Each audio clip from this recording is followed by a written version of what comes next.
ఎంత మధురమైనది యెహోవా నామము. సమయంలో వందనాలు తెలియజేస్తూ ఉన్నాం. దేవుని వాక్యము మనం వినటానికి చక్కటి అనువైనటువంటి అనుకూలమైన వాతావరణాన్ని దేవుడు దయచేశాడు. ఈరోజు రాత్రికాల సమయంలో మనము మానవుడు రక్షించబడాలి అనేటువంటి విషయాన్ని ముఖ్యంగా క్రీస్తు ప్రభు దగ్గరికి రాలేకపోవటానికి కలిగిన కొన్ని కారణాలు నిన్న గమనించాం. అయితే మానవునికి ప్రధానమైనటువంటి సమస్య ఒకటి ఉంది. ఈరోజు ఎవరినైనా సరే పరిస్థితులు ఎలా ఉన్నాయి, అంత బాగుందా, ఏమన్నా సమస్యలు ఉన్నాయా అని అడిగారు అనుకోండి, నాకు ఏ సమస్య లేదు అని చెప్పేటువంటి వాళ్ళు ఎంతమంది ఉంటారు? పిల్లల్ని కాకుండా మనం పెద్దవాళ్ళని అడిగితే పిల్లల కంటే సమస్యలు ఉన్న వాళ్ళకి సమస్యలుగా తెలియదు. ఒక ముద్ద తినటం, ఆడుకోవటం, ఇంటికి రావటం, అందుకనే బాల్యం చాలా బాగుండేది అని మనం అనుకుంటాం.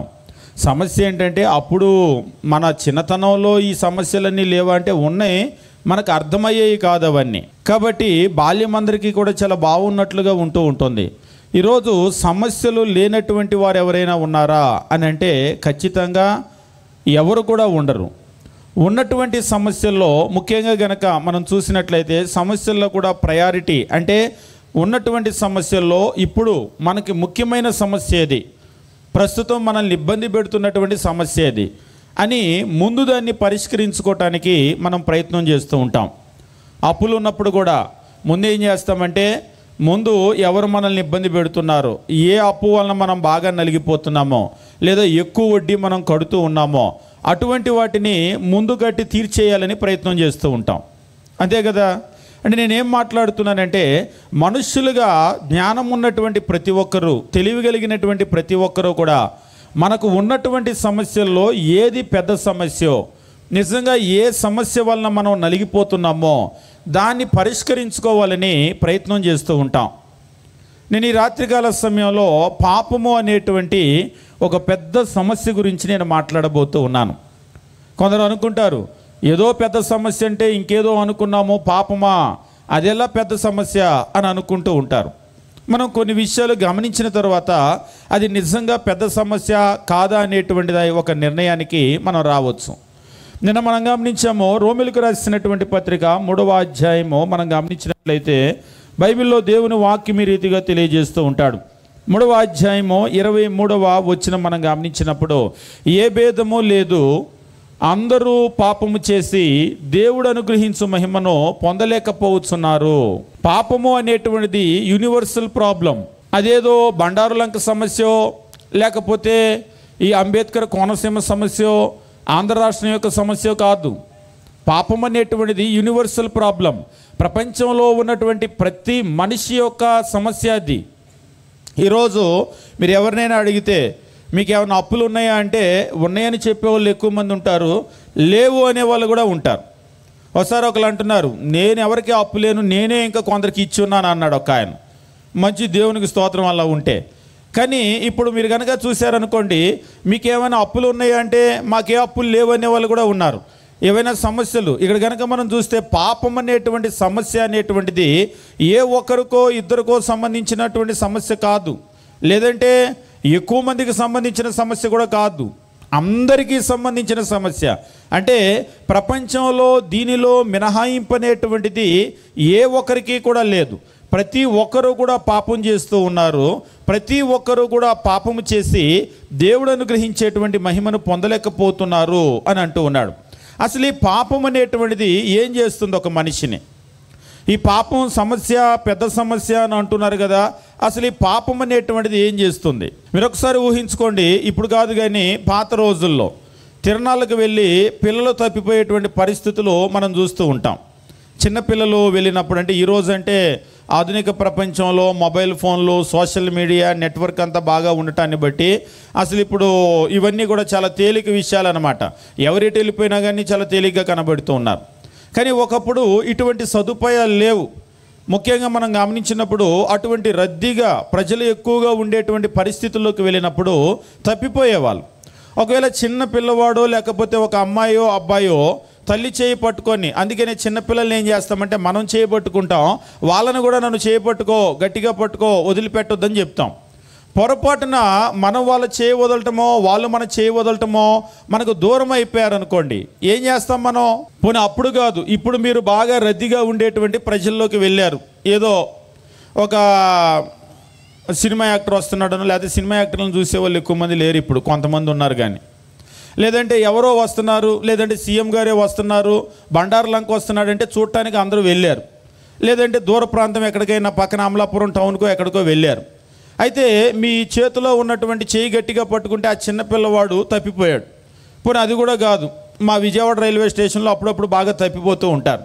బస్ స్టాండ్లోనో రైల్వే స్టేషన్లోనో తప్పిపోయారు అనుకోండి, మీరు ఏం చేస్తారు? మీ చేతిలో ఉన్నటువంటి మీ బిడ్డ తప్పిపోతే, ట్రైన్ టైం అయింది కాబట్టి మనం తొందరగా వెళ్ళిపోవాలి, లేకపోతే రైలు వెళ్ళిపోతుందని బిడ్డను వదిలేసి వెళ్ళిపోతారా? ఏం చేస్తాం మనం? అవసరమైతే ఆ రైలు కాదు, ఏ రైలు ఎక్కకపోయినా పర్లేదు, ముందు అక్కడ మన చేతిలో ఉన్న లగేజీ, సూట్ కేసు, బ్యాగ్ అక్కడ పెట్టేసైనా సరే మనం ఏం చేస్తామంటే ముందు బిడ్డను వెతుక్కుంటాం. ఎందుకు? ఒకసారి ఒకరు అన్నారు, అంటే మా అబ్బాయి ఇంట్లోంచి వెళ్ళిపోయాడు కానీ ఏం పర్లేదులేండి అన్నాడు. అదేంటి ఇంట్లోంచి వెళ్ళిపోతే? అంటే వాడు పెద్దోడే, ఎక్కడికి వెళ్ళినా బాగానే బతుకుతాడు, వాడు పెద్దోడే అంటే. చిన్న చిన్న పిల్లలైతే మనం ఆందోళన పడతాం, కానీ కొన్ని సందర్భాల్లో పెద్దవాళ్ళైనా సరే ఎక్కడికి వెళ్ళి బతుకుతాడు అని ఆయన చెప్పినా కానీ లోపల ఆయనకో బాధ ఉంది. ఎక్కడికి వెళ్ళినైనా బతుకుతాడు కానీ మాకు వాడికి ఉన్నటువంటి ఆ రిలేషన్, సంబంధం అనేటువంటిది ఇప్పుడు లేదు కదా. ఇప్పుడు మీ చేతిలో ఉన్న బిడ్డ కూడా మీ చేతిలో నుంచి దూరమైనా ఎక్కడో బతికే ఉంటాడు. ఒకవేళ మనకంటే గొప్ప వాళ్ళకి దొరికి గొప్పగా ఉన్నా కానీ మనకి ఆ బిడ్డకు మధ్య ఉన్నటువంటి ఆ సంబంధం అనేటువంటిది కోల్పోయాం. అందుకని ఇప్పుడు మనం ఏం చేస్తామంటే వెంటనే దాన్ని రీస్టోర్ చేసుకోవటానికి, మరలా మనకు ఉన్నటువంటి ఆ సంబంధం అనేటువంటిది మరలా మనం ఆ పోయిన సంబంధాన్ని కలుపుకోవటానికి మనం ఏం చేస్తామంటే వెంటనే వెతుకుతూ ఉంటాం. నేను దేని గురించి మాట్లాడుతూ ఉన్నానంటే, పాపం అనేటువంటిది ఏం చేస్తుందంటే దేవునికి మనకు ఉన్నటువంటి ఆ సంబంధాన్ని పూర్తిగా దెబ్బతీస్తుంది. ఆదికాండము మనం గమనించేటప్పుడు 2వ అధ్యాయము మనం చూసినట్లయితే దేవుని వాక్యం ఈ రీతిగా తెలియజేస్తూ ఉంటాడు. ఆదికాండము 2వ అధ్యాయము 17వ వచనం మనం చూసినప్పుడు దేవుడు మొదటి మనుష్యులైనటువంటి వారిని చేసినప్పుడు ఈ విషయాన్ని స్పష్టంగా చెప్పాడు. అయితే మంచి చెడుల తెలివినిచ్చు వృక్షఫలాన్ని నువ్వు తినకూడదు. ఏదైనా తోటలో ఉంచినటువంటి దేవుడు వారు ఎలా చేస్తే తనతో సంబంధం కలిగి ఉంటారు, ఎలా చేస్తే ఆ సంబంధం అనేటువంటిది కోల్పోతామో అనేటువంటి విషయాన్ని ముందే చెప్పాడు. మీరు ఈ తోటలో ఉన్నటువంటి ఏ వృక్షఫలమైనా నిరభ్యంతరంగా మీరు తినవచ్చు, అయితే మంచి చెడ్డల తెలివినిచ్చేటువంటి వృక్షఫలాన్ని మీరు తినకూడదు. ఏమవుతుంది తింటే? ఏమవుతుంది? మీరు వాటిని తినుదినమున, ఇక్కడ చెప్తున్నాడు, నీవు వాటిని తినుదినమున నిశ్చయముగా చచ్చెదవు. వాస్తవంగా బైబిల్ చదివే వాళ్ళకు బాగా తెలుసు, చచ్చెదవు, మరణము అనేటువంటి మాటకు అర్థం ఏమిటి అంటే ఇక్కడ చెప్తూ ఉంటాడు, యూ షూర్లీ డై అని చెప్పేసి అంటాడు. నువ్వు నిశ్చయంగా చచ్చిపోతావు. ఈ చావు, డెత్ అనేటువంటి మాటకు అర్థం ఏమిటంటే సపరేషన్. నువ్వు ఖచ్చితంగా నా నుండి సపరేట్ అయిపోతావు, దూరం అయిపోతావు. అంటే దేవుడు ఏం చెప్తున్నాడంటే మన మధ్య రిలేషన్ ఎప్పుడు ఉంటుంది, ఎప్పుడు తెగిపోతుంది, నువ్వు నాకు ఎప్పుడు దూరం అయిపోతావు అనే విషయం చెప్పాడు. నీవి తోటలో ఉంచాను నేను, ఇందులో ఉన్నటువంటి ఏ వృక్ష ఫలాన్నైనా నువ్వు నిరభ్యంతరంగా తిను, అయితే మంచి చెడ్డల తెలివినిచ్చేటువంటి ఆ వృక్ష ఫలాన్ని నువ్వు తినకూడదు. ఎందుకు తినకూడదు అంటే అది నువ్వు తింటే నిన్ను నన్ను దూరం చేస్తుంది, మన మధ్య ఉన్నటువంటి ఈ సంబంధం అనేటువంటిది తెగిపోతుంది. వాస్తవంగా ఆ తర్వాత వాళ్ళు మోసపోవటము, దాన్ని తినటము, దేవుడు చెప్పినట్లుగానే దూరం అయిపోవటము మనం చూసాం. అంటే ఇక్కడ మనం ఏం గమనిస్తూ ఉన్నామంటే పాపం అనేటువంటిది ఏం చేస్తుంది అంటే పాపం అనేటువంటిది సంబంధాలను తెగగొడుతుంది, వేరు చేస్తుంది. ఇక్కడ కూడా పాపం అనేటువంటిది మానవుణ్ణి, అంటే ఆ మొదటి మానవుణ్ణి దేవుడి నుంచి వేరు చేసింది. ఒక ఆదామును వేరు చేయటమో హవ్వను వేరు చేయటమో మాత్రమే కాదు, ఈ పాపం అనేటువంటిది ఏం చేస్తుంది అంటే మనకు దేవునితో ఉన్నటువంటి ఒక మంచి సంబంధాన్ని దూరం చేస్తుంది. ఇందాక మనం గమనించాం, రోమిలకు రాసినటువంటి పత్రిక 3వ అధ్యాయము 23వ వచనాన్ని మనం గమనించినప్పుడు ఏ భేదము లేదు, అందరూ పాపము చేసి దేవుడు అనుగ్రహించు మహిమను పొందలేకపోతున్నారు. అవును, దేవుని మహిమను ఎందుకు పొందలేకపోతున్నారంటే పాపం చేశారు. అదేం చేసిందంటే సంబంధాలను తెగ్గొట్టింది, వేరు చేసేసింది. ఇందాక మనం చదివినటువంటి ఒక వచ్చిన భాగాన్ని కనుక మనం చూసినట్లయితే మనకు స్పష్టంగా అర్థమవుతుంది. ఆదికాండము 3వ అధ్యాయం మనము 8వ వచనాన్ని మనం గమనించి మనం యెషయా గ్రంథం దగ్గరికి వెళ్దాం. ఆదికాండము 3వ అధ్యాయము 8వ వచనాన్ని మనం గమనించినప్పుడు ఇక్కడ చల్లపూట ఆదామును అతని భార్య తోటలో సంచరించుచున్న దేవుడైన యెహోవా స్వరం విన్నారు. అంటే ఇది వారు ఆ పండు తిన్న తరువాత పరిస్థితిని గురించి చెప్తూ ఉన్నాడు. ఇంతకు ముందులాగా కాదు. ఇప్పుడు వాళ్ళు ఆ వద్దన్నటువంటి పండు తిన్నారు, పాపం చేశారు. ఏం జరుగుతుందో ఇక్కడ చెప్తూ విని దేవుడైన యెహోవా ఎదుటికి రాకుండా. ఎప్పుడైనా ఇది తల్లిదండ్రులకు బాగా అర్థమవుతుంది, ముఖ్యంగా పిల్లలు ఉన్నటువంటి తల్లిదండ్రులకు. వాస్తవంగా పిల్లలు ఏం చేస్తూ ఉంటారంటే, పెద్దవాళ్ళు ఇంట్లో అమ్మ ఎలాగూ ఉంటుంది, నాన్న సాయంత్రం వచ్చేసరికి కొంతమంది ఎదురు చూస్తూ ఉంటారు, నాన్న ఎప్పుడు వస్తాడు అని ఎదురు చూస్తూ ఉంటారు. వీళ్ళు ఏం చేస్తారంటే నాన్న వస్తున్నాడు అనగానే ఎదురెళ్ళే వాళ్ళు ఉంటారు పరిగెత్తుకొని, లేదంటే మరి కొందరు పిల్లలైతే దాక్కొని బావు అని చెప్పేసి దడిపించే వాళ్ళు ఉంటారు. కానీ వచ్చేటప్పుడు ఏం చేస్తూ ఉంటారంటే వాళ్ళ కొరకు ఎదురు చూస్తూ ఉంటారు. మీరు ఎప్పుడైనా చూడండి పిల్లల్ని, అంటే కొంతమంది పెద్దవాళ్ళు అయిన తర్వాత కూడా ఆ ప్రేమ, ఆ యొక్క ఆప్యాయత అలాగనే ఉంటుంది. మీరు చూసినట్లయితే ఎదురు వస్తూ ఉంటారు. అంటే వీళ్ళు ఇక్కడ నించుంటే కూడా వాళ్ళు వస్తారు, కానీ ఎదురెందుకు వస్తున్నారు? మరి మీరు ఎప్పుడైనా ఎదురు రావడం చూసారా? వాస్తవంగా వాళ్ళు ఇటే కదా వస్తారు, ఇంటికే కదా వస్తారు, ఇక్కడి నుంచి ఉంటే కూడా వస్తారు కదా. మరి వీళ్ళు ఎందుకు ఎదురు రావటం అంటే, మీరు గమనించినప్పుడు ఇక్కడి నుంచి వాళ్ళు అక్కడికి వచ్చే లోపు వీళ్ళు ఎదురెళ్ళి, అంటే ఆ కలుసుకోవటానికి ఆ కాసేపు కూడా ఆగలేరు. ఆగలేక వీళ్ళు ఏం చేస్తారంటే ఎదురు వెళ్తారు, కొందరైతే పరిగెత్తుకుంటూ వెళ్తారు. అంటే ఆ సమయం అనేటువంటిది కాసేపు కూడా ఆగలేనటువంటి పరిస్థితి. కానీ ఎప్పుడైతే మీరు బాగా గమనించండి, ఇంట్లో పిల్లలు అల్లరి చేశారనుకోండి, అమ్మ నాన్నరాని నీ పని చెప్పిస్తా అంది, నాన్నరాని కర్రీ ఇచ్చో బెల్ట్ ఇచ్చో నేను కొట్టిస్తానని చెప్పేసి అంది. ఇప్పుడు వాళ్ళు చాలా పెద్ద తప్పు చేశారు. ఖచ్చితంగా నాన్న వస్తే ఈరోజు మనకు మూడింది అనుకున్నారు, ఇప్పుడు ఎదురు పరిగెత్తుకొని వస్తారా? ఆ రోజు కనపడరు. వచ్చి కూడా లోపల ఏరి పిల్లలు అంటే కనపడరు ఆ రోజు. మీకు బాగా అర్థమవుతుందా? మన ఇళ్లలో అనుదినము ఎదురయ్యేటువంటి సంఘటనలు. ఎందుకు రోజు ఎదురొచ్చే వాళ్ళు ఈరోజు ఎదురు పడలేకపోయారు? ఎక్కడ వాళ్ళని పిలువంటే కూడా రారు. కొంతమంది అయితే రాత్రి అయితే నిద్రపోయినట్టు నటిస్తారు, మనకు 4 దెబ్బలు పడితే ఇవాళ త్వరగా తిని త్వరగా పడుకుంటే తప్పించుకోవచ్చని. అంటే నేనేం తెలియజేస్తున్నానంటే, ఎప్పుడైతే మనం తప్పు చేసామో మునుపున్న రిలేషన్ మనకు ఉండదిక. అంటే అదే నాన్న అదే పిల్లలు, కానీ ఇప్పుడు ఆ ప్రేమ ఆ ఆప్యాయతను పొందలేనటువంటి ఒక దూరం ఏర్పడింది. ఏమిటా దూరం అంటే వాళ్ళు చేసినటువంటి తప్పు. ఈరోజు కూడా దేవునికి మనకి ఉన్నటువంటి ఒక మంచి సంబంధము ఈ పాపం అనేటువంటిది దెబ్బతీస్తుంది. చాలామందికి అర్థం కావటం లేదు. పాపం చేసిన తర్వాత కూడా నా పరిస్థితి బాగుంటుందేమో అని అనుకుంటున్నారు. ఇంట్లో పిల్లలకి బాగా తెలుసు, ఒక తప్పు చేసిన తర్వాత తల్లిదండ్రుల మొహం కూడా చూడలేరు. మీ ఇంట్లో చెప్తా నాకు, మీ అమ్మకి చెప్తా, మీ నాన్నకి చెప్తానంటే భయపడతారు. ఎందుకంటే మా అమ్మకి నాన్నకి చెప్పొద్దు ప్లీజ్ అంటారు. చెప్తే వాళ్ళకి నాకున్న సంబంధం దెబ్బతింటుంది. వాళ్ళు నన్ను అరుస్తారు, కేకలేస్తారు, తిడతారు, కొడతారు. కానీ ఎందుకో దేవుని దగ్గర మనిషి దీన్ని ఆలోచన చేయలేకపోతూ ఉన్నాడు. ఆదికాండము 3వ అధ్యాయం మనం గమనించినప్పుడు ఏం జరిగిందో ఇక్కడ చాలా స్పష్టంగా రాస్తూ ఉన్నాడు. చల్లపూటను ఆదామును అతని భార్యయు తోటలో సంచరించుచున్న దేవుడైన యెహోవా స్వరం విని దేవుడైన యెహోవా ఎదుటకు రాకుండా తోట చెట్ల మధ్య దాగుకొనగా. ఇందాక చెప్పే కదా, తప్పు చేసినప్పుడు ఏరి ఎక్కడ ఉన్నారంటే ఎక్కడికి వెళ్ళి దాక్కుంటారు. ఇక ఇప్పుడు ముందుకు రాలేని పరిస్థితి. అంటే పాపము ఏం చేసింది అంటే దేవునికి వారికి మధ్య ఉన్నటువంటి ఆ సంబంధాన్ని దెబ్బతీసింది. ఇక ఇప్పుడు ముందుకు వచ్చి కలుసుకోలేనటువంటి ఒక పరిస్థితి. అది ఒక ఆదాముకు హవ్వకు ఎదురైన పరిస్థితి మాత్రమే కాదు. మనకు అర్థమవుతుందో లేదో కానీ ఈరోజు ప్రపంచంలో ప్రతి మనిషికి ఉన్నటువంటి problem, sin is universal problem. కాకపోతే అది కొంతమందికి అర్థం కావటం లేదు.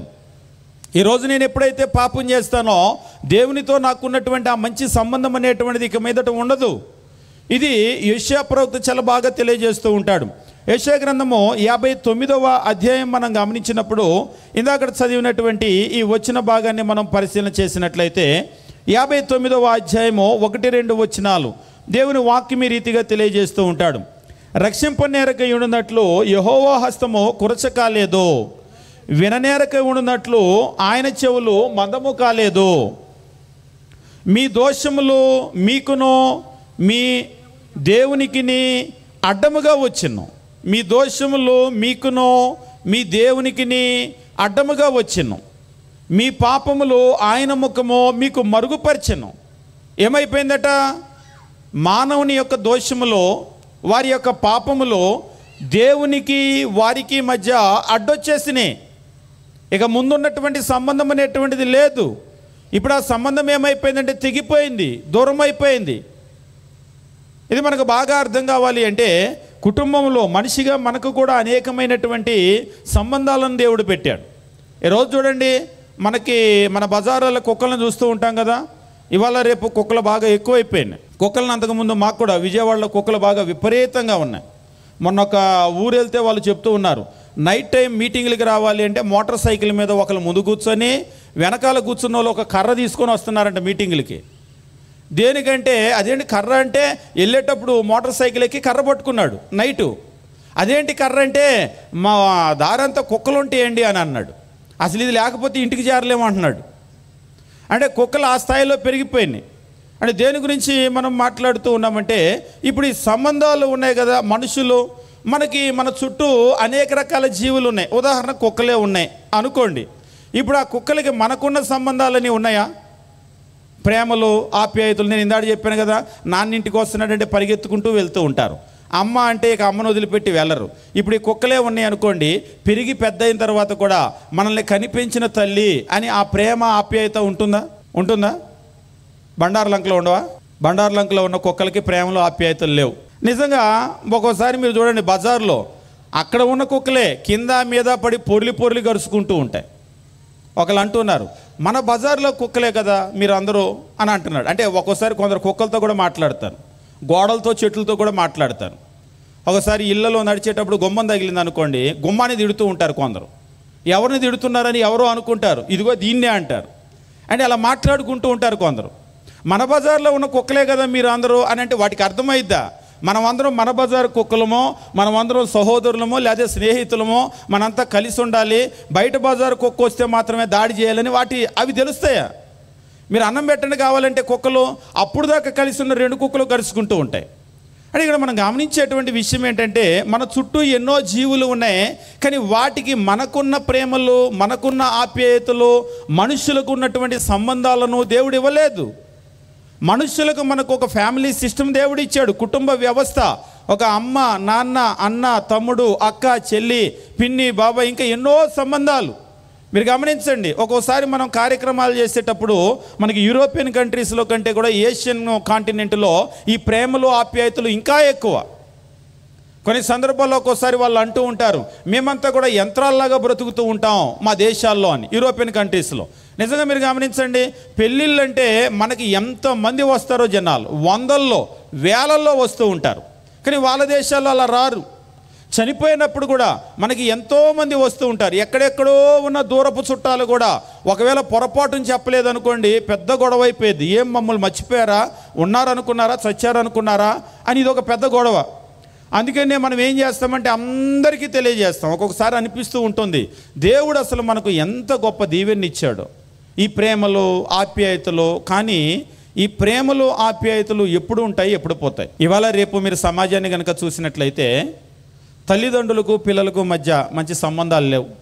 ఇక అన్నదమ్ముల మధ్య అయితే ఒక కుటుంబంలో ఉన్నటువంటి పుట్టి పెరిగినటువంటి వాళ్ళే, కానీ పెళ్ళిళ్ళు అయిపోయిన తర్వాత ఎవరి కుటుంబాలు వాళ్ళే. అంతకు ముందులాగా ప్రేమలు, ఆప్యాయతలకి ఇప్పుడు లేవు. ఇక ఆ తర్వాత ఎవరి కుటుంబాలు, ఎవరి కష్ట సుఖాలు, ఎవరి ఆస్తిపాస్తులు, ముఖ్యంగా ఈ ఆస్తుల దగ్గర కొట్టుకోటాలు, కోట్లకు ఎక్కటాలు, ఇక ఆ తర్వాత దాడి చేసుకోవటాలు, చంపుకోటాలు కూడా ఉన్నాయి. అటువంటి పరిస్థితులు ఇవన్నీ కూడా ఏమైపోయినాయి అంటే సంబంధాలు అనేటువంటివి కోల్పోతూ ఉన్నారు మనుషులు. ఈ సంబంధాలు కోల్పోవటానికి ప్రధానమైనటువంటి సమస్య ఏమిటి అంటే ఇప్పుడు వారి మధ్య ఈ మనస్పర్ధలు ఏర్పడటం.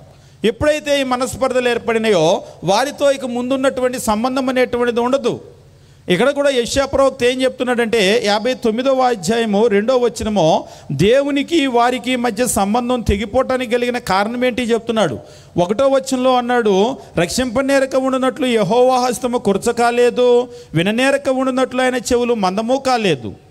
మరి ఏమిటి సమస్య? ఆయనకి నాకు మధ్యలో ఎందుకు ఈ దూరం పెరిగింది అంటే, మీ దోషములు మీకును మీ దేవునికి అడ్డముగా వచ్చినో, మీ పాపములు ఆయన ముఖం మీకు మరుగుపరిచినో గనుక ఆయన ఆలకించుకున్నాడు. ఇక నేను ఒక విషయం చెప్పి ముందుకు వెళ్ళిపోతాను. మిమ్మల్ని ఎవరైనా సరే పిలిచారు, మీ పక్కన వాళ్ళు, మీరేం చేస్తారు? లేదంటే దూరం నుంచి మిమ్మల్ని కేకేశారు, మీరేం చేస్తారు? పలుకుతారా పలకరా? పలుకుతారా? వాళ్ళకి మీకు పడదు. ఒకసారి భోజనాలు జరుగుతున్నాయి, కుర్చీ ఖాళీగా ఉంది. కుర్చీ ఖాళీ ఉంటే ఒక ఆయన్ని పిలిచి ఇక్కడ కూర్చోండి అన్నాడు. ఎట్లా అన్నాడు? ఖాళీ ఉంది కూర్చోండి అంటే అట్లా అంటున్నాడు. ఏంటంటే ఆయనకి ఈయనకి పడదంట, పక్క కుర్చీ ఆయనకి, నేను తర్వాత కూర్చుంటా అన్నాడు. నిజంగా ఒక్కోసారి మీరు గమనించండి, వాళ్ళకి మనకి పడలేదనుకోండి, చిన్నపిల్లలైతే వెంటనే చెప్పేస్తారు, నీతో పచ్చే, నీతో పండే, కట్టిఫ్ అని చెప్పేసి అంటారు. పడలేదనుకోండి, ఇక వాళ్ళు పిలిచినా పలకరు.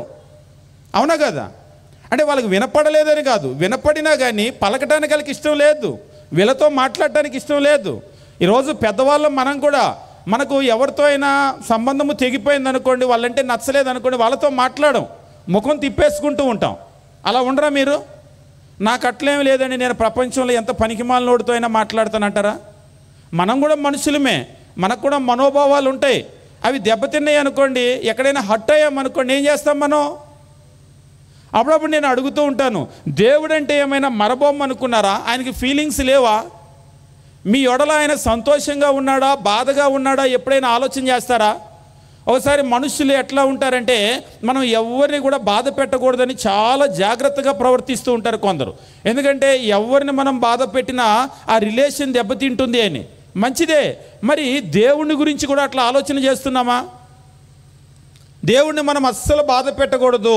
మనం దేవుని కనుక బాధ పెట్టినట్లయితే ఆయనకి మనకి ఉన్నటువంటి ఆ రిలేషన్ సంబంధము దెబ్బతింటుంది. ఇక ఆ తర్వాత మనం పిలిచినా కానీ ఆయన పలకడు అని ఎప్పుడైనా అనుకుంటామా? మన నమ్మకం ఏంటంటే, మనం ఎంత పనికిమాలిన వాళ్ళమైనా, మనం ఎంత పనికిమాలిన బ్రతుకుతున్నా మనం పిలిస్తే ఆయన పలుకుతాడని మనం అనుకుంటున్నాం. ఇది మన భ్రమ. నేను చాలా సందర్భాల్లో చెప్తాను, మీరు అటువంటి దేవుణ్ణి ఊహించుకోవద్దు. దేవుని యొక్క స్వభావం ఏమిటి అంటే, ఆయన పరిశుద్ధుడు, పరిశుద్ధుడు, పరిశుద్ధుడని నిత్యము కొనియాడబడుతున్నటువంటి ఆయన. మనమంటే ఆయనకి ప్రేమ ఉంది, కానీ ప్రేమ ఉన్నా కానీ మన పాపాన్ని ఆయన భరించలేడు. ఒకసారి చూడండి, కొంతమందికి మందు వాసన, ఆల్కహాల్ వాసన పడదు. ఎవరైనా తాగి వచ్చారనుకోండి, కొంచెం దూరంగా ఉండు, అటు వెళ్ళి దూరంగా వెళ్ళి మాట్లాడు, ఏంటి అక్కడ ఉండి చెప్పు అంటారు. దగ్గరికి రానివ్వరు, ఎందుకంటే ఆ వాసన వీళ్ళకి పడదు. ఆ మనిషితో ఒకవేళ మాట్లాడాలి, వినాలని ఉన్నా కానీ దగ్గరికి రాలేరు. దేవునికి కూడా ఈ పాపం అనేటువంటి స్వభావం ఉంది కదా, ఈ పాపాన్ని అసలు ఆయన దగ్గరికి రానివ్వలేడు. అదే విషయాన్ని ఇక్కడ చెప్తూ ఉన్నాడు. మానవునికి దేవునికి ప్రధానమైనటువంటి సమస్య ఏమిటి అంటే, ఈ పాపం అనేటువంటిది. ఎప్పుడైతే ఈ పాపం అనేటువంటిది మనలో వచ్చిందో, ఇక ఆయన మన ఎడల సంతోషంగా ఉండడు, ఇక ముందున్నటువంటి సంబంధం మనకు ఉండదు. మీరు ఆదాము హవ్వను కూడా చూసినప్పుడు, అప్పటి వరకు ఏదైనా తోటలో ఉన్నవాళ్ళు, దేవునితో ఒక మంచి రిలేషన్లో ఉన్నటువంటి వాళ్ళు, ఎప్పుడైతే వారు పాపం చేశారో, నిజంగా కొంతమంది దీన్ని ఊహించుకోలేరు. పాపం చేసిన తర్వాత దేవుడు పోనీలే, ఫస్ట్ తప్పు కాబట్టి, ఒకసారి ఒక ఆయన అన్నాడు, ఫస్ట్ తప్పు కదా, క్షమించి వదిలేయచ్చు కదా అని. కానీ దేవుడు అలా చేయలేదు. ఆదికాండము మనం గమనించేటప్పుడు దేవుని వాక్యాన్ని గనక మనం పరిశీలన చేసినట్లయితే, దేవుని వాక్యం ఈ రీతిగా తెలియజేస్తూ ఉంటాడు. 3వ అధ్యాయము మనం గమనించినప్పుడు, 3వ అధ్యాయము మనం చూసినట్లయితే, అక్కడ ఆయన ఎంతో ప్రేమగా ఆయన చూసినటువంటి ఆదామును హవ్వను, వారిద్దరినీ కూడా వారు పాపం చేసిన తరువాత ఈ విషయాన్ని అక్కడ తిరిగి తెలియజేస్తూ ఉంటాడు. 3వ అధ్యాయము మనం గమనించినప్పుడు దేవుని యొక్క వాక్యం తెలియజేస్తూ, 3వ అధ్యాయము 23వ వచనము, దేవుడైన యెహోవా అతడు ఏ నేల నుండి తీయబడినో దాన్ని సేద్యపరచుటకు ఏదైనా తోటలోనే అతడిని ఉంచెనో అని అన్నాడా? ఏదైనా తోటలో అతన్ని ఉంచాడా? ఏం చేశాడు?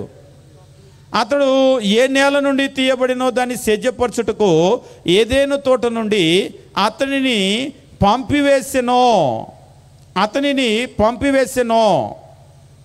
అంటే ఈ పంపివేసెను అనేటువంటి మాటను కనుక మీరు గమనించినట్లయితే, దేవుడి నుంచి అతడు దూరం అయిపోయాడు. ఇక దేవునికి వారికి మధ్య ఈ దూరం పెరగటానికి కలిగిన కారణం ఏంటి? ఒకసారి మనము సంబంధాలు చెడిపోయినప్పుడు, అసలు వాళ్ళకి నాకు ఎక్కడ చెడిపోయింది అని ఆలోచన చేస్తాం, అవునా కదా? తెలివిగల వాళ్ళు అయితే ఖచ్చితంగా చేస్తారు. అసలు వాళ్ళకి నాకు ఏంటి సమస్య, అసలు ఈ సమస్య ఎక్కడ ప్రారంభమైంది, దీనికి కారణం ఏంటి అని మూల కారణం ఏంటో కనుక్కొని ఆ కారణాన్ని వాళ్ళు ఏం చేస్తారంటే సరి చేసుకోవడానికి ప్రయత్నం చేస్తారు తెలివిగల వాళ్ళు. తెలివి లేనటువంటి వాళ్ళు ఏం చేస్తారంటే ఎందువల్ల అసలు సమస్య వచ్చిందో దాన్ని తెలుసుకోకుండా ఇంకా ఇంకా అలాంటి పనులే చేస్తారు. చేసినప్పుడు ఏమవుతుందంటే ఆ దూరం ఇంకా పెరుగుతుంది. ఇక్కడ కూడా మనం గమనించినప్పుడు దేవునికి మనుషులకు మధ్య ఉన్నటువంటి ఆ సమస్య ఏమిటంటే మొదటి నుంచి పాపం అనేటువంటిది. ఏం చేస్తుంది ఈ పాపము అంటే, ఈ పాపము మనిషిని దేవుడి నుంచి దూరం చేస్తుంది, ఆ సంబంధాన్ని పాడు చేస్తుంది, ఆ సంబంధాన్ని తెక్కొడుతుంది. కాబట్టి ఈరోజు ప్రపంచంలో ఉన్నటువంటి ప్రతి మనిషికి కూడా నేను ప్రారంభంలోనే చెప్పాను, ఈరోజు మీ ముందున్నటువంటి సమస్యలు ఏమిటి అంటే, అతి పెద్ద సమస్య ఏమిటి అంటే మనం ఈఎంఐలు కట్టడమో, తీసుకున్న అప్పులకి వడ్డీలు కట్టడమో ఇవన్నీ కాదు. అసలు పెద్ద సమస్య ఏమిటి అంటే దేవునికి మనకి మధ్య ఎటువంటి సంబంధం ఉంది, దూరంగా ఉన్నామా, దగ్గరగా ఉన్నామా, మంచి సంబంధం కలిగి ఉన్నామా, పాడు చేసుకున్నామా. ఒకవేళ దేవునితో కనుక సంబంధం పాడైపోతే మన జీవితం అనేటువంటిది చాలా కష్టంగా ఉంటుంది. ఆ తర్వాత ఇంకా కొన్ని ముఖ్యమైనటువంటి విషయాలను మనం గమనించబోతాం. ఎందుకు కష్టంగా ఉంటుంది అనేటువంటి విషయము నేను చెప్పబోతాను. మొట్టమొదటిది ఏమిటి అంటే పాపం అనేటువంటిది దేవునితో మనకున్నటువంటి సంబంధాన్ని పాడు చేస్తుంది, పూర్తిగా అది దూరం చేస్తుంది. రెండవది, పాపం అనేటువంటిది ఏం చేస్తుంది అని చెప్పేసి అంటే ఒక దేవునితో మాత్రమే కాదు, ఇందాక మనం గమనించినటువంటి విధంగా మనకి కుటుంబాల్లో ఉండేటువంటి లేదంటే సమాజంలో ఉన్నటువంటి ఈ సంబంధాలన్నింటినీ కూడా పాడు చేస్తుంది. ఉదాహరణకి తల్లిదండ్రులు ఉన్నారనుకోండి, పిల్లలకి తల్లిదండ్రుల మధ్య ఇందాక చెప్పినట్టుగా ప్రేమలు ఆప్యాయతలు ఉంటాయి. కానీ ఇప్పుడు ఈ పిల్లలు తల్లిదండ్రుల మాట వినటం లేదు. ఇంతకు ముందులాగానే తల్లిదండ్రులు ప్రేమించగలుగుతారా? ఇంకా ఎక్కువ ప్రేమిస్తారా? పోనీ ఈ మధ్య బూతులు కూడా తిట్టడం నేర్చుకొని అమ్మని నాన్ని బూతులు తిడుతున్నారు. అలా తిడతారని ఆశ్చర్యపోకండి, అమ్మని నాన్ని బూతులు తిట్టేటువంటి పిల్లలు ఉన్నారు. అప్పుడప్పుడు కొందరు చెప్తూ ఉంటారు ప్రార్థన చేయించేటప్పుడు, అయ్యా మా పిల్లలు ఈ మధ్యలో దారి తప్పిపోయారు, బూతులు కూడా తిడుతున్నారు అని చెప్పేసి కొంతమంది చెప్తూ ఉంటారు. ఇవాళ రేపు పిల్లల పరిస్థితులు ఎట్లా ఉన్నాయంటే కన్న తల్లిదండ్రులు తిట్టడం కాదు, బూతులు తిట్టేటువంటి పిల్లలు ఉన్నారు. ఇప్పుడు ఒకవేళ మన కుటుంబంలోనే ఉన్నటువంటి మన పిల్లలు మనతో బాగా మాట్లాడటము కాదు, బాగా మాట్లాడకపోవటం కాదు, అసలు తిరిగి తిట్టే పరిస్థితిలో ఉన్నారనుకోండి, తల్లిదండ్రులుగా మీరు ఏం చేస్తారు? ఇంతకు ముందు మీరు చూపిన ప్రేమను చూపగలుగుతారా? ఒకళ్ళు అన్నారు, నా మనసు విరిగిపోయిందండి వాడి వాళ్ళ అంది ఒక తల్లి. ఏమ్మా అంటే, లేదు అసలు వాడి మాటలు వింటూ ఉంటే నాకు చాలా బాధ అనిపిస్తుంది అంది. అవును నిజంగానే, ఇప్పుడు ఎప్పుడైతే అలా మాట్లాడుతూ ఉంటారో, మర్యాద లేకుండా మాట్లాడుతూ ఉంటారో, దుర్భాషలాడుతూ ఉంటారో, ఇక మీదట అలాంటి ప్రేమ చూపించలేరు. ఎందుకు అని మనం ఆశ్చర్యపోవాల్సిన అవసరం లేదు. ఏమిటంటే వాళ్ళ మాటలు వీళ్ళను నొప్పించినాయి, వీళ్ళ మనస్సును హృదయాన్ని గాయపరిచినాయి.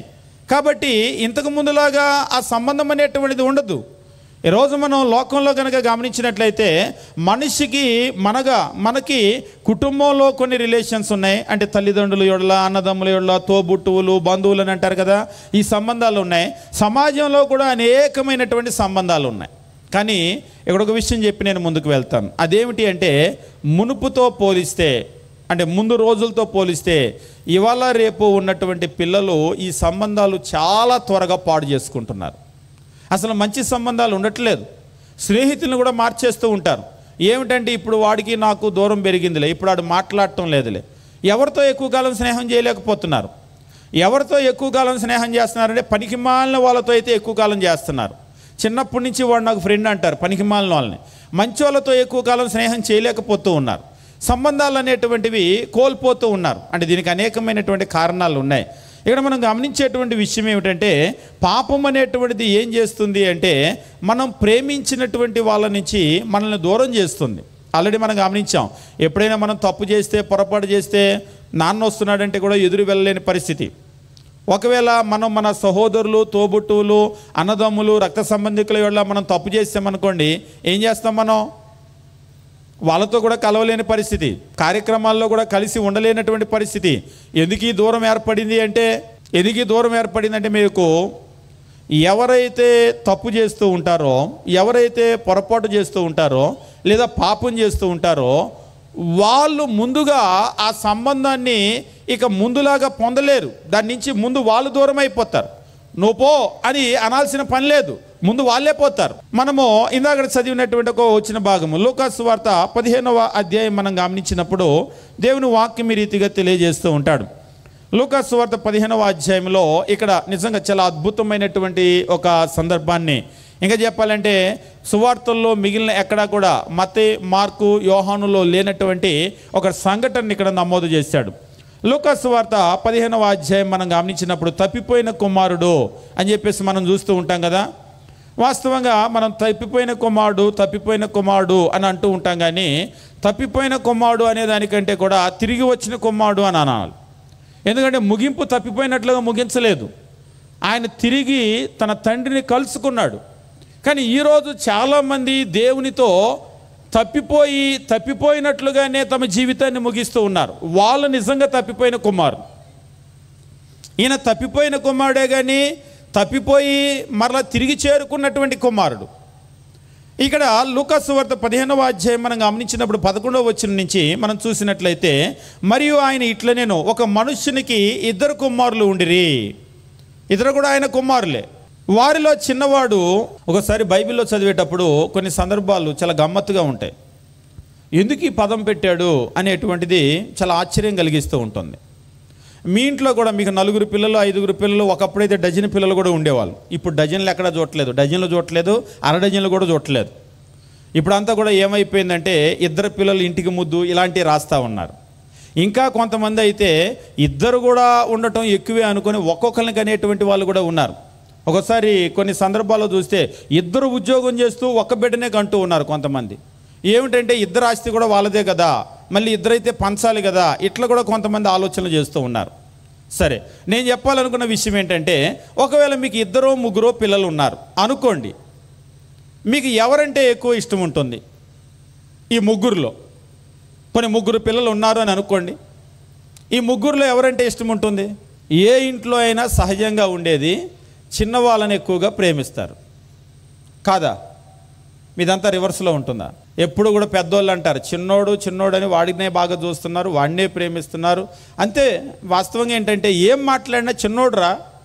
ఒకసారి ఒక ఆయన అంటున్నాడు, ఒక సహోదరుడు చెప్తూ, మా ఓడికండి పెళ్ళయింది, వాడి పిల్లలు పెళ్ళిడికి వచ్చారు, వస్తే వాళ్ళ నాన్న ఏదన్నా మాట్లాడేటప్పుడు వాడు చిన్నోడురా అంటాడంట. నాన్న ఆడు చిన్నోడేంటి, వాడి పిల్లలు పెళ్ళిడికి వచ్చారంటే చిన్నోడురా, నీకంటే చిన్నోడురా ఆడు అంటాడంట. అంటే ఇక్కడ చచ్చేదాకా చిన్నోడేనా? సరే, చిన్నప్పుడు అంటే చిన్నోడయ్యాడు, ఇప్పుడు ఆడికి మీసాలు వచ్చి గడ్డాలు వచ్చి వాడికి పెళ్ళయ్యి వాడు పిల్లల్ని కానీ వాడి పిల్లలు పెళ్ళిడికి వస్తే ఇంకా చిన్నోడురా, నువ్వు అట్లా మాట్లాడితే ఎట్లా ఆడుతూ అంటాడంట. మా నాన్నేనండి వాడిని వెనకేసుకొచ్చేది, చిన్నోడు అంటాడని. నిజంగానే కొన్ని కుటుంబాల్లో మనం గమనించినప్పుడు ఈ చిన్నపిల్లలు అంటే వాళ్ళు ఎంత వయసు వచ్చినా కానీ వాళ్ళని చాలా గారాభంగా చూస్తూ ఉంటారు. వాళ్ళంటే ఎందుకో ప్రేమ ఎక్కువ. ఇక్కడ కూడా మీరు గమనించినప్పుడు ఇక్కడ చెప్తూ ఉన్నాడు, వారిలో చిన్నవాడు తండ్రి ఆస్తిలో నాకు వచ్చు భాగమేమని తన తండ్రిని అడగగా. ఒకసారి పెద్దవాళ్ళు దూరం అయిపోయినా కానీ తల్లిదండ్రులు బాధపడరు, కానీ చిన్నోళ్ళని మాత్రం ఎటు పంపించరు ఇంట్లో నుంచి. నువ్వు ఇక్కడే ఉండు, ఇక్కడే చదువుకో, ఈ చుట్టుపక్కలే చదువుకో. పెద్దవాళ్ళని అవసరమైతే పంపిస్తారు, చిన్నపిల్లల్ని పంపించరు, వాళ్ళ దగ్గరే పెట్టుకుంటారు. మీరు కావాలంటే చూడండి, అమ్మో నాన్నో బజార్కి వెళ్ళేటప్పుడు కూడా చిన్నపిల్లల్నే వెంట పెట్టుకొని వెళ్తారు. ఎక్కడికి వెళ్ళినా కానీ వాళ్ళు తమతోనే ఉండాలి. నిజంగా ఇంట్లో చిన్నవాళ్ళు దూరమైనప్పుడు తల్లిదండ్రులకు ఉండేటువంటి ఆ పెయిన్ చాలా ఉంటుంది. ఇక్కడ అదే తెలియజేస్తూ ఉన్నాడు. చిన్నవాడు వచ్చి తండ్రి ఆస్తిలో నాకు వచ్చు భాగమేమని తన తండ్రిని అడగగా. నిజంగా నేను వెళ్ళిపోతానంటే ఎంత బాధగా ఉంటుంది. అందులో కూడా చిన్నోడు వచ్చి నాకు వచ్చేటువంటి ఆస్తి ఇచ్చే, నా భాగం నాకు ఇచ్చే, నేను వెళ్ళిపోతాను అని చెప్పేసి అన్నాడు. అతడు వారికి తన ఆస్తిని పంచిపెట్టెను. నా భాగం నాకు ఇచ్చే అని చెప్పేసి అంటే పంచిపెట్టేశాడు.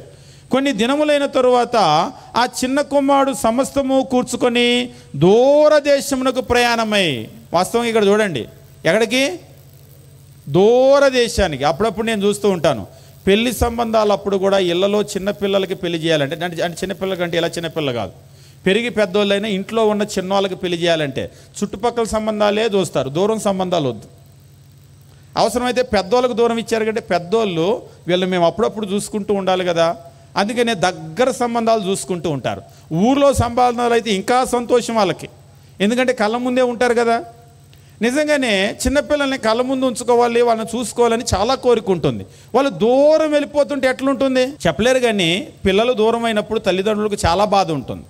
ఇవాళంటే ఏదో ఫోన్లు వచ్చి ఫోన్లో మాట్లాడితే వాళ్ళ గొంతు వింటున్నారు, వీడియో కాల్లో వాళ్ళ మొహం చూసుకుంటున్నారు. కానీ ఫిజికల్గా దగ్గరగా ఉన్నటువంటి సంతోషాన్ని ఈ ఫోన్లు లేకపోతే వీడియో కాల్స్ అవి చేయలేవు. ఆ పని మనిషిని నేరుగా చూసిన దానికేనో ఫోన్లో బొమ్మ చూసిన దానికి, ఫోన్లో ఈ బొమ్మ చూసేదానికంటే ఇంట్లో ఫోటో లేదా. కానీ మనిషిని భౌతికంగా చూసినటువంటి ఆ ఫీలింగ్ మాత్రం రాదు. ఇక్కడ ఈ చిన్న కుమారుడు వచ్చి ఆయనకున్నటువంటి ఆస్తి అంతా కూడా తీసుకొని దూరదేశానికి ప్రయాణం అయిపోయి అతడు తన ఆస్తిని దుర్వ్యాపారముల వలన పాడు చేశాను. ఇక నేను చెప్పాలనుకున్న విషయం ఏంటంటే, చిన్న కుమారుడు అంటే తండ్రికి ఎంత ఇష్టం. చిన్న కుమారుడు ఆ తర్వాత పెద్ద కుమారుడు అలిగాడు, అంటే మన భాషలో చెప్తున్నాను. ఎందుకంటే ఒకరోజు ఆయనకి చాలా కాలం తర్వాత బుద్ధి వచ్చింది. మొత్తం ఆస్తి అంతా కూడా పోగొట్టుకున్న తర్వాత, అంతా ఖర్చు అయిపోయిన తర్వాత ఆయన ఉన్నటువంటి ప్రాంతంలో గొప్ప కరువు వచ్చేసి పాపం తినటానికి ఏమీ లేని దుర్భరమైన పరిస్థితుల్లో పందుల్ని మేపటానికి వెళ్ళి చివరికి కడుపు నిండా ఆహారము, ఆ పందుల్ని మేపితే కూడా ఆహారం దొరక ఆ పందులకి వేసేటువంటి పొట్టు తిన్నాడు. పాటల్లో కూడా పాడుతూ ఉంటారు.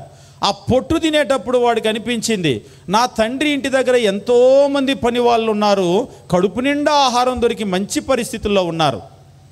అయితే నేనేమో ఇక్కడ ఆహారానికి కూడా నేను బాధపడుతూ ఉన్నాను కదా, నాకు ఇక్కడ ఏమీ దొరకటం లేదు కదా అని బుద్ధి వచ్చినప్పుడు ఆయన అనుకొని కనీసం నా తండ్రి దగ్గరకు వెళ్ళి, నీ దగ్గర ఉన్న కూలి వాళ్ళలో ఒక కూలివాడిగా నన్ను పెట్టుకో అనైనా అడుగుదామని లేచి బయలుదేరి వచ్చాడు. వాస్తవంగా మళ్ళీ కొడుకుగా ఉండటానికి ఆయన రాలేదు. 15వ అధ్యాయం మనం గమనించేటప్పుడు 17వ వచనంలో లూకాసు సువార్త ఈ రీతిగా అంటాడు, అయితే బుద్ధి వచ్చినప్పుడు వాడు, నా తండ్రి యొద్ద ఎంతోమంది కూలివాండ్రకు అన్నము సమృద్ధిగా ఉన్నది, నేనైతే ఇక్కడ ఆకలికి చచ్చిపోవచ్చున్నాను. నేను లేచి నా తండ్రి యొద్దకు వెళ్ళి, బాగా గమనించండి, నేను లేచి నా తండ్రి యొద్దకు వెళ్ళి, తండ్రి నేను తిరిగి వచ్చాను, నన్ను మరలా నువ్వు చేర్చుకో అని అడుగుదామని వచ్చాడా? 18వ వచనంలో ఆయన ఏమని అడుగుదామని వచ్చాడు? లేచి వెళ్ళి తండ్రి యొద్దకు వెళ్ళి, తండ్రి నేను పరలోకానికి విరోధముగా నీ ఎదుట పాపం చేశాను, ఇక మీదట నీ కుమారుడును అనిపించుకోవడానికి యోగ్యుడనో కాను, నన్ను నీ కూలివారిలో ఒకనిగా పెట్టుకునమని అతనితో చెప్పుదును అనుకుని లేచి తండ్రి యొద్దకు వచ్చింది. ఇదంతా కూడా తనలో తాను అనుకున్నాడు. ఏమనుకున్నాడంటే, నేను మా నాన్న దగ్గరికి వెళ్ళి, తండ్రి దగ్గరికి వెళ్ళి, అయ్యా నేను పాపం చేశాను, ఇక మీద నీ కుమారుడిని అనిపించుకోవటానికి నాకు అర్హత లేదు, యోగ్యుని కాదు, నీ కూలోలలో ఒకరిగా పెట్టుకో అని అడుగుదామని వచ్చాడు. మరి వచ్చేటప్పుడు ఎట్లా ఇన్ఫర్మేషన్ తెలిసిందో, ఎందుకంటే ఆ రోజుల్లో ఫోన్ లేవు, నాన్న నేను తిరిగి వస్తున్నా అని చెప్పడానికి. మొత్తానికి వచ్చేటప్పటికి దూరం నుంచే ఆ తండ్రికి అర్థమైంది. 20వ వచనం మనం గమనించేటప్పుడు, వాడు ఇంకా దూరంగా ఉన్నప్పుడు తండ్రి వాడిని చూచి కనికరపడి, ఇందాక చెప్పాను కదా, పరిగెత్తి, సరే వస్తాడుగా, ఇంట్లోంచి వెళ్ళాడుగా, రాని ఆడనే అనుకున్నాడా? ఇందాక చెప్పాను కదా, ప్రేమలు ఆప్యాయతలు ఎట్లా ఉంటాయంటే, ఆ కొడుకుని చూసిన తర్వాత అక్కడి నుంచి ఇక్కడికి వచ్చేదాకా కూడా ఆగలేకపోయాడు ఆయన. ఆగలేక ఏం చేశాడు? పరుగెత్తి వాని మెడ మీద పడి ముద్దు పెట్టుకొనేనో. ఇది ఆప్యాయత. ఒకసారి మీరు చూడండి, చిన్నపిల్లలు ఉన్నప్పుడు పెద్దోళ్ళు చెప్తూ ఉంటారు, పిల్లల్ని బొగ్గలు లాక్కండి అంటారు. అంటే చిన్నపిల్లలు అంటే పాలు తాగే పిల్లలు, కొంచెం సంకలో ఉండే పిల్లలు ఉంటారు కదా, కొందరు బాగా ముద్దొస్తారు. ముద్దొచ్చినప్పుడు ఏం చేస్తారు? బొగ్గలు ఇలా పట్టుకొని, కొందరు అలా పట్టుకొని కూడా కాదు, ఇలా మెలిపెట్టి లాగుతూ గుంజుతూ ఉంటారు, లాగేస్తూ ఉంటారు. పాపం వాళ్ళకేమో నొప్పుట్టి ఏడుస్తూ ఉంటారు. నాకు ముద్దొచ్చింది అంతే అంటారు కొందరు. వాళ్ళకి ముద్దొస్తే అంతే. కొంతమంది బొగ్గలాగటం కాదు, ఈ పెదాలను పట్టుకొని పీకేస్తారు, ఇలా లాగుతారు, లాగి ముద్దు పెట్టుకుంటారు. అంటే ఏమిటిదంతా? మీరు ఎప్పుడు ఎవరిని ముద్దు పెట్టుకోలేదు పిల్లల్ని? అసలు ముద్దు పెట్టుకోవటం అంటే మీకు తెలియదు. ఎప్పుడు ఎవరు బొగ్గ పట్టుకోలేదు. పట్టుకున్నారా? పట్టుకుంటే మీకు ఒక ప్రశ్న, ఎందుకు బొగ్గ పట్టుకున్నారు? ఏమనిపించింది మీకు బొగ్గ పట్టుకునేటప్పుడు? పోనీ పట్టుకోక ముందేమనిపించింది? పట్టుకొని లాగి ముద్దు పెట్టుకున్న తర్వాత ఏమనిపించింది? ఇప్పుడు నా ముద్దు తీరింది అంటారు. అంటే వాళ్ళ లోపల ఆ ఫీలింగ్ ఉంది కదా, అది పెన్నులు పేపర్లు తీసి రాయాలంటే రాదు. ఆ ఫీలింగ్ ఎలా ఉంది చెప్పు అంటే మాటల్లో కూడా రాదు. నిన్న కూడా చెప్పాం, చెప్పనశక్యమైన కొన్ని ఫీలింగ్స్ని మనం చెప్పలేం. కానీ వాళ్ళంటే మనకు ఆ ఇష్టము, ఆ ప్రేమ, ఇంకా దాన్ని ముద్దు అని అంటాం కదా, అది మనలో కలిగింది. ఆ పట్టుకొని లాగి ముద్దు పెట్టుకుంటే కానీ అది తీరుతుంది. ఇక్కడ కూడా ఈ చిన్న కుమారుడు ఎప్పుడైతే వచ్చాడో పరిగెత్తి వాని మెడ మీద పడి ముద్దు పెట్టుకొనేనో అప్పుడు ఆ కుమారుడు అతనితో, తండ్రి, నేను పరలోకానికి విరోధంగా నీ ఎదుట పాపం చేశాను, ఇక మీదట నీ కుమారుడిని అనిపించుకోవటానికి యోగ్యుడను కాను అనేను. అయితే తండ్రి తన దాసులను చూచి ప్రశస్త వస్త్రాలు త్వరగా తెచ్చి వీనికి కట్టి వీని చేతికి ఉంగరం పెట్టి పాదాలకు చెప్పులు తొడిగించుటి, క్రొవ్విన పశువుని తెచ్చి వధించుడి, మనము తిని సంతోషపడుదుమో, ఈ నా కుమారుడు చనిపోయి మరల బ్రతికెను, తప్పిపోయి దొరికినని చెప్పాను. అంతటా వారు సంతోషపడసాగిరి. అప్పుడు అతని పెద్ద కుమారుడు పొలములో ఉండెనో, వాడు పొలము నుండి వచ్చుచు ఇంటి దగ్గరికి రాగా వాద్యములు నాట్యము జరుగుట విని దాసుల్లో ఒకని పిలిచి, ఇవి ఏమిటి అని అడిగాడు. పెద్దోడు ఇంట్లో లేడు. వచ్చేసరికి మొత్తం విందులు వినోదాలు జరుగుతూ ఉన్నాయి. ఏంటిది ఇది అని అడిగాడు. అడిగితే ఆ దాసుడు, నీ తమ్ముడు వచ్చాడు, అతడు తన యొద్దకు సురక్షితంగా వచ్చినందున నీ తండ్రి కొవ్విన పశువును వధించాడు. వాస్తవంగా ఇక్కడ చూడండి, సురక్షితముగా వచ్చినందున. వెళ్ళేటప్పుడు ఆస్తితో వెళ్ళాడు, వచ్చేటప్పుడు ఏంట్రా ఆస్తి అంతా ఏది అని అడిగాడా? అడగలేదు. ఆస్తి పోతే పోయింది, నా కొడుకు నాకు దక్కాడు. నిజంగా ఆయన సంతోషం చూడండి ఎలా ఉందో. ఆస్తిని ఆయన ఎప్పుడు చూడలేదు, నా కొడుకు నాకు దక్కాడు చాలు. కానీ ఇక్కడ ఆయన సంతోషపడుతూ ఉంటే ఇక్కడ పెద్ద కుమారుని యొక్క పరిస్థితి ఎలా ఉందో చూడండి. పెద్ద కుమారుడు ఆయన ఇదంతా కూడా చూసిన తరువాత ఆ పెద్ద కుమారుడు లోపలికి వెళ్ళడానికి ఇష్టపడలేదు. 28వ వచనము, అయితే అతడు కోపపడి లోపలికి వెళ్ళనొల్లకపోయిన గనుక అతని తండ్రి వెలుపటికి వచ్చి లోపలికి రమ్మని బతిమాలుకునేనో. ఇందులో నేను చెప్పాలనుకున్న విషయం ఏమిటంటే, ప్రేమలు ఆప్యాయతలు అనేటువంటివి ఉంటాయి. కానీ ఎప్పుడైతే ఈ చిన్న కుమారుడు పాపం చేశాడు, అంటే నా ఆస్తి నాకు ఇచ్చేయని అడిగాడు, దూరదేశానికి వెళ్ళిపోయాడు, అక్కడంతా కూడా దాన్ని మొత్తం ఆస్తి అంతా కూడా పోగొట్టుకున్నాడు. అంత ఆస్తి పోగొట్టుకోవడానికి ఎన్ని పనికి మాలిన పనులు చేశాడనేది నేనేం చెప్పను, వాటిని గురించి మనం ఏం చర్చించబోవటం లేదు. మొత్తానికి ఆయన ఏం చేశాడో ఆయనకే అర్థమైంది. కానీ ఇప్పుడు బుద్ధి వచ్చిన తర్వాత ఆయన తిరిగి ఎట్లా రాగలిగాడు? అప్పుడప్పుడు మనం అంటాం కదా, ఏ మొహం పెట్టుకొని వచ్చాడని. వచ్చేటప్పుడు అసలు ఆయనకు మొహం చెల్లిందా? ఏంటి, నేను మా నాన్న చిన్న కొడుకుని, ముద్దుల కొడుకుని, వెళ్ళిపోతాను నేను అన్నట్లు వచ్చాడా? లేదు. అంతకుముందు ఇంట్లో ఉన్నప్పుడు ఎలా ఉండేవాడు అంటే, ఆస్తి నాకు పంచు అనకముందు, ఇల్లు వదిలిపెట్టి వెళ్ళకముందు ఎట్లుండేవాడు?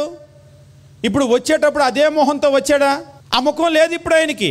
ఆయన అంటూ ఉన్నాడు, నీ పనివారిలో ఒకరిగా నన్ను పెట్టుకో అని చెప్పేసి అడుగుతూ ఉన్నాడు. ఎందుకు అలాగా? నువ్వు కొడుకువే కదా, చిన్న కొడుకువే కదా, ముద్దుల కొడుకువే కదా, ఎందుకు ఇప్పుడు అలాగా? అతని పాపము అతనికి ముఖం లేకుండా చేసింది. ముఖం లేకుండా అంటే ఇది లేదు భౌతికంగా, ఫిజికల్గాని కాదు. అతనికి అటువంటి ఇంతకు ముందు ఉన్నటువంటి స్థితిని అతడు ఊహించుకోలేకపోతున్నాడు. ఒకసారి మనం కూడా చూడండి, మనం తప్పు చేసినప్పుడు మనకి ఆ గిల్టీ ఫీలింగ్ ఉంటుంది, మొహం చూపించలేం. నేను వాళ్ళ దగ్గరికి రానులే, నువ్వు వెళ్ళు అంటారు. అంటే నేను తర్వాత చెప్తానులే, వెళ్ళే. ఒకసారి మనం ఎవరికైనా సరే వాళ్ళకి వ్యతిరేకంగా మనం తప్పు చేసామనుకోండి, తప్పు చేసినప్పుడు అది వాళ్ళకి తెలిసిపోతే ఎట్లుంటుంది? ముఖం చెల్లిద్దా? మనకి చెల్లదు. ఆ ముఖం చెల్లక మనం ఏంటంటే ఎదురు పడలేం. ఒక్కొక్కసారి తెలియకపోయినా, అంటే మనం ఎదుటి వాళ్ళకు వ్యతిరేకంగా మనం ప్రవర్తించినప్పుడు, తప్పుగా ముఖ్యంగా నడుచుకున్నప్పుడు, ఆ తప్పు వాళ్ళకి తెలియకపోయినా ఇంతకు ముందులాగా మనం ప్రవర్తించలేం వాళ్ళతో. ఎందుకంటే లోపల మనకి ఆ ఫీలింగ్, గిల్టీ ఫీలింగ్ ఉంటుంది, నేను తప్పు చేశాను వాళ్ళ యొడలా అనేటువంటి ఆ ఫీలింగ్ ఏంటంటే మనల్ని ఇంతకు ముందులాగా ఉండనివ్వద్దు. నేను చెప్పాలనుకున్న విషయం, పాపం ఏం చేస్తుంది అంటే, నిన్నెవ్వరూ వచ్చి గద్దించకపోయినా, వాళ్ళ నాన్న వచ్చి ఏంట్రా నువ్వు చేసిన పని, ఇల్లు వదిలిపెట్టి అలా నువ్వు వెళ్ళిపోయి ఏ మొహం పెట్టుకొని వస్తావని అడగలేదు. వాళ్ళ నాన్న ఒక మాట కూడా అనలేదు. అనకపోయినా ఈయనకే మొహం చెల్లటం లేదు. ఈరోజు నిజంగా మనం కనుక తప్పు చేస్తే, పాపం చేస్తే మునుపున్నట్లుగా సంతోషంగా ఉండలేం. ఆ అవమానం అనేటువంటిది మన ముఖంలో కనబడుతుంది. మనం మాట్లాడలేం, మనం సంతోషంగా ఉండలేం. ఈరోజు మనుషుల యొక్క పరిస్థితి ఎట్లా ఉంది అంటే, నాకు ఇల్లు ఉంది, నాకు పెద్ద ఇల్లు ఉంది, నాకు టీవీ ఉంది, ఫ్రిడ్జ్ ఉంది, ఏసీ ఉంది, ఇవన్నీ ఉన్న దేవుని దగ్గర నీకు అసలు ముఖం లేదు. కొంతమంది అందుకనే ప్రార్థనకి రండి, దేవుని దగ్గరికి రండి అంటే కూడా రాలేరు. ఎందుకంటే వాళ్ళు తప్పు చేస్తూ ఉంటారు, వాళ్ళకి తెలుసు వాళ్ళు ఏ స్థితిలో ఉన్నారు. కొంతమంది సిగరెట్లు తాగేవాళ్ళు, చుట్టలు తాగేవాళ్ళు, బీడీలు తాగేవాళ్ళు, మందు తాగేవాళ్ళు, వ్యభిచారంలో ఉన్నవాళ్ళు, రకరకాలైనటువంటి కారణాలు ఉన్నాయి. ఇవన్నీ ఉన్నప్పుడు ఏంటంటే వాళ్ళు దేవుని దగ్గరికి రాలేరు, వాళ్ళకి ముఖం చెల్లదు. ఇప్పుడు కాదులే, తర్వాతలే అని చెప్పేసి కొందరు అంటారు. ఇప్పుడు కాదు తర్వాత అని వాళ్ళకే ముఖం చెల్లదు. కాబట్టి పాపం అనేటువంటిది మనల్ని ఏం చేస్తుంది అని మనం గమనించినప్పుడు, పాపం అనేటువంటిది మనం ప్రేమించినటువంటి వాళ్ళ దగ్గర నుంచి మనల్ని దూరం చేస్తుంది. వాళ్ళు పో అనాల్సినటువంటి పనేమి లేదు, మనకే ముఖం అనేటువంటిది చెల్లదు. బైబిల్లో మనం గమనించినప్పుడు నిజంగా వీటి గురించి చాలా బాగా రాస్తూ ఉంటాడు. మనుషులంటే మనం జంతువులు లాంటి వాళ్ళం కాదు. నిజంగా ఇప్పుడు మీరు కుక్కలు ఉన్నాయి, మనకి ఎన్నో జంతువులు ఉన్నాయి మన చుట్టుపక్కల. మనకున్న కుటుంబము, అమ్మ నాన్న, అన్న తమ్ముడు, అక్క చెల్లి, బంధువులు, మిత్రులు, ఈ ప్రేమలు ఆప్యాయతలు వాటిలో కనబడతాయి మీకు. అంటే కుక్కలు కూడా పిల్లల్ని నాకుతూ ఉంటాయి, పిల్లల్ని బాగా చూసుకుంటూ ఉంటాయి. కానీ ఎంతకాలం అది? ఆ పిల్లలు పెద్ద అయిన తర్వాత ఉండదు. మీరు కోళ్ళు కూడా చూస్తూ ఉంటారు. పిల్లలప్పుడు వెంట పెట్టుకొని తిరిగిన కోడే కొంచెం పెద్ద అయిన తర్వాత పొడిచి పంపించేస్తుంది. ఇక తర్వాత అప్పుడప్పుడు చుట్టాల ఇంటికి వచ్చినట్టు మా అమ్మ ఇంటికి వెళ్ళి వస్తాననే రిలేషన్ ఉండదు ఇక ఎప్పుడు జీవితంలో. కానీ అదే మనకైతే, ముఖ్యంగా ఆడపిల్లలు ఉంటారు, పెళ్ళైన తర్వాత కూడా వాళ్ళు మా ఇల్లు అంటూ ఉంటారు. ఇక్కడ ఉన్న ఇల్లు వాళ్ళది కాదు, ఇక్కడ ఉన్న ఇల్లు వాళ్ళది కాదు. పెళ్ళైన తర్వాత ఇక్కడ 20 ఏళ్ళు 30 ఏళ్ళు ఇక్కడ పిల్లల్ని కానీ అక్కడ వాళ్ళు అమ్మమ్మలు నాయనమ్మలు అయితే కూడా మా ఇల్లు అంటారు దాన్ని. మరి ఇక్కడ ఉన్న ఇల్లు ఎవరిది? అంటే మనము మనుషుల్ని కనుక గమనించినప్పుడు మనకు దేవుడిచ్చినటువంటి ఈ కుటుంబము, అమ్మ నాన్న, అన్నదమ్ములు, అక్క చెల్లెళ్ళు, ఈ రక్త సంబంధము, నిజంగా ఈ ఆప్యాయతను అంతా కూడా మనం ఏం చేస్తామంటే, మనం ఈ తప్పు చేసినప్పుడు, ఈ పాపం చేసినప్పుడు పోగొట్టుకుంటూ ఉంటాం. అసలు ఇవాళ రిలేషన్స్కి పెద్ద విలువ లేదు. అసలు మనమే అంటాం, ఎవరు నా గడప తొక్కొద్దు, ఎవరు నా ఇంటికి రావద్దు అని వాళ్ళే చెప్పేస్తున్నారు. అసలు నాకు మీరు ఎవరు అవసరం లేదు, మీతో నాకు సంబంధం లేదు అని వాళ్ళే చెప్పేస్తున్నారు. నేను ఎవ్వరు లేకపోయినా బతుకుతానని. కానీ మనిషిని దేవుడు అట్లా చేయలేదు. మీరు కావాలంటే గమనించండి, ఒక చిన్న స్టడీ చేసేటప్పుడు నేను మనిషికి అందరూ ఉన్నప్పుడు ఉండేటువంటి మానసిక ధైర్యం వేరు, ఎంత కలెక్టర్ అయినా సరే చుట్టాలు బంధువులు ఎవ్వరు లేకుండా ఆయన భార్య ఉంటే వాళ్ళకు ఉండే ధైర్యం వేరు. ఎంత పెద్ద ఉద్యోగి అయినా, ఎంత అధికారం ఉన్నా, ఎంత ధనం ఉన్నా కానీ నా అనేటువంటి వాళ్ళు ఉన్నప్పుడు ఉండే మానసిక ధైర్యం వేరు. ఈ మానసిక ధైర్యం అనేటువంటిది మనకి ఏం చేస్తుందంటే, మనము చాలా సమస్యలను అధిగమించేటువంటి దానికి సహాయపడుతుంది. అంతేకాదు ఈ మానసిక ధైర్యం మనకి ఏం చేస్తుందంటే, మన ఆరోగ్యాన్ని పెంపొందిస్తుంది, ఆయుష్ని పెంపొందిస్తుంది. ఈరోజు నాకు నలుగురు ఉన్నారు అనేటువంటి ధైర్యము ఎంత పెద్ద సమస్య వచ్చినా కానీ అధిగమించేదానికి. మీకు కావాలంటే చూడండి, ఒక సమస్య ఉన్నప్పుడు పక్కన ఎవరూ లేకపోతే ఎలా ఉంటుంది, ఎవరైనా వచ్చిన తర్వాత ఎలా ఉంటుంది. అందుకనే నేను ముందే చెప్పాను, మన ఏషియన్ కాంటినెంట్లో ఎట్లా ఉంటుందంటే, ఎవరైనా ఒంట్లో బాగలేదంటే చుట్టాలందరూ వచ్చేస్తారు. మొన్న ఒక ఆయన అంటున్నాడు, హైదరాబాద్ వెళ్తూ కార్ యాక్సిడెంట్ అయింది. అయితే వాళ్ళు హాస్పిటల్లో వచ్చారు, జాయిన్ అయ్యారు విజయవాడ.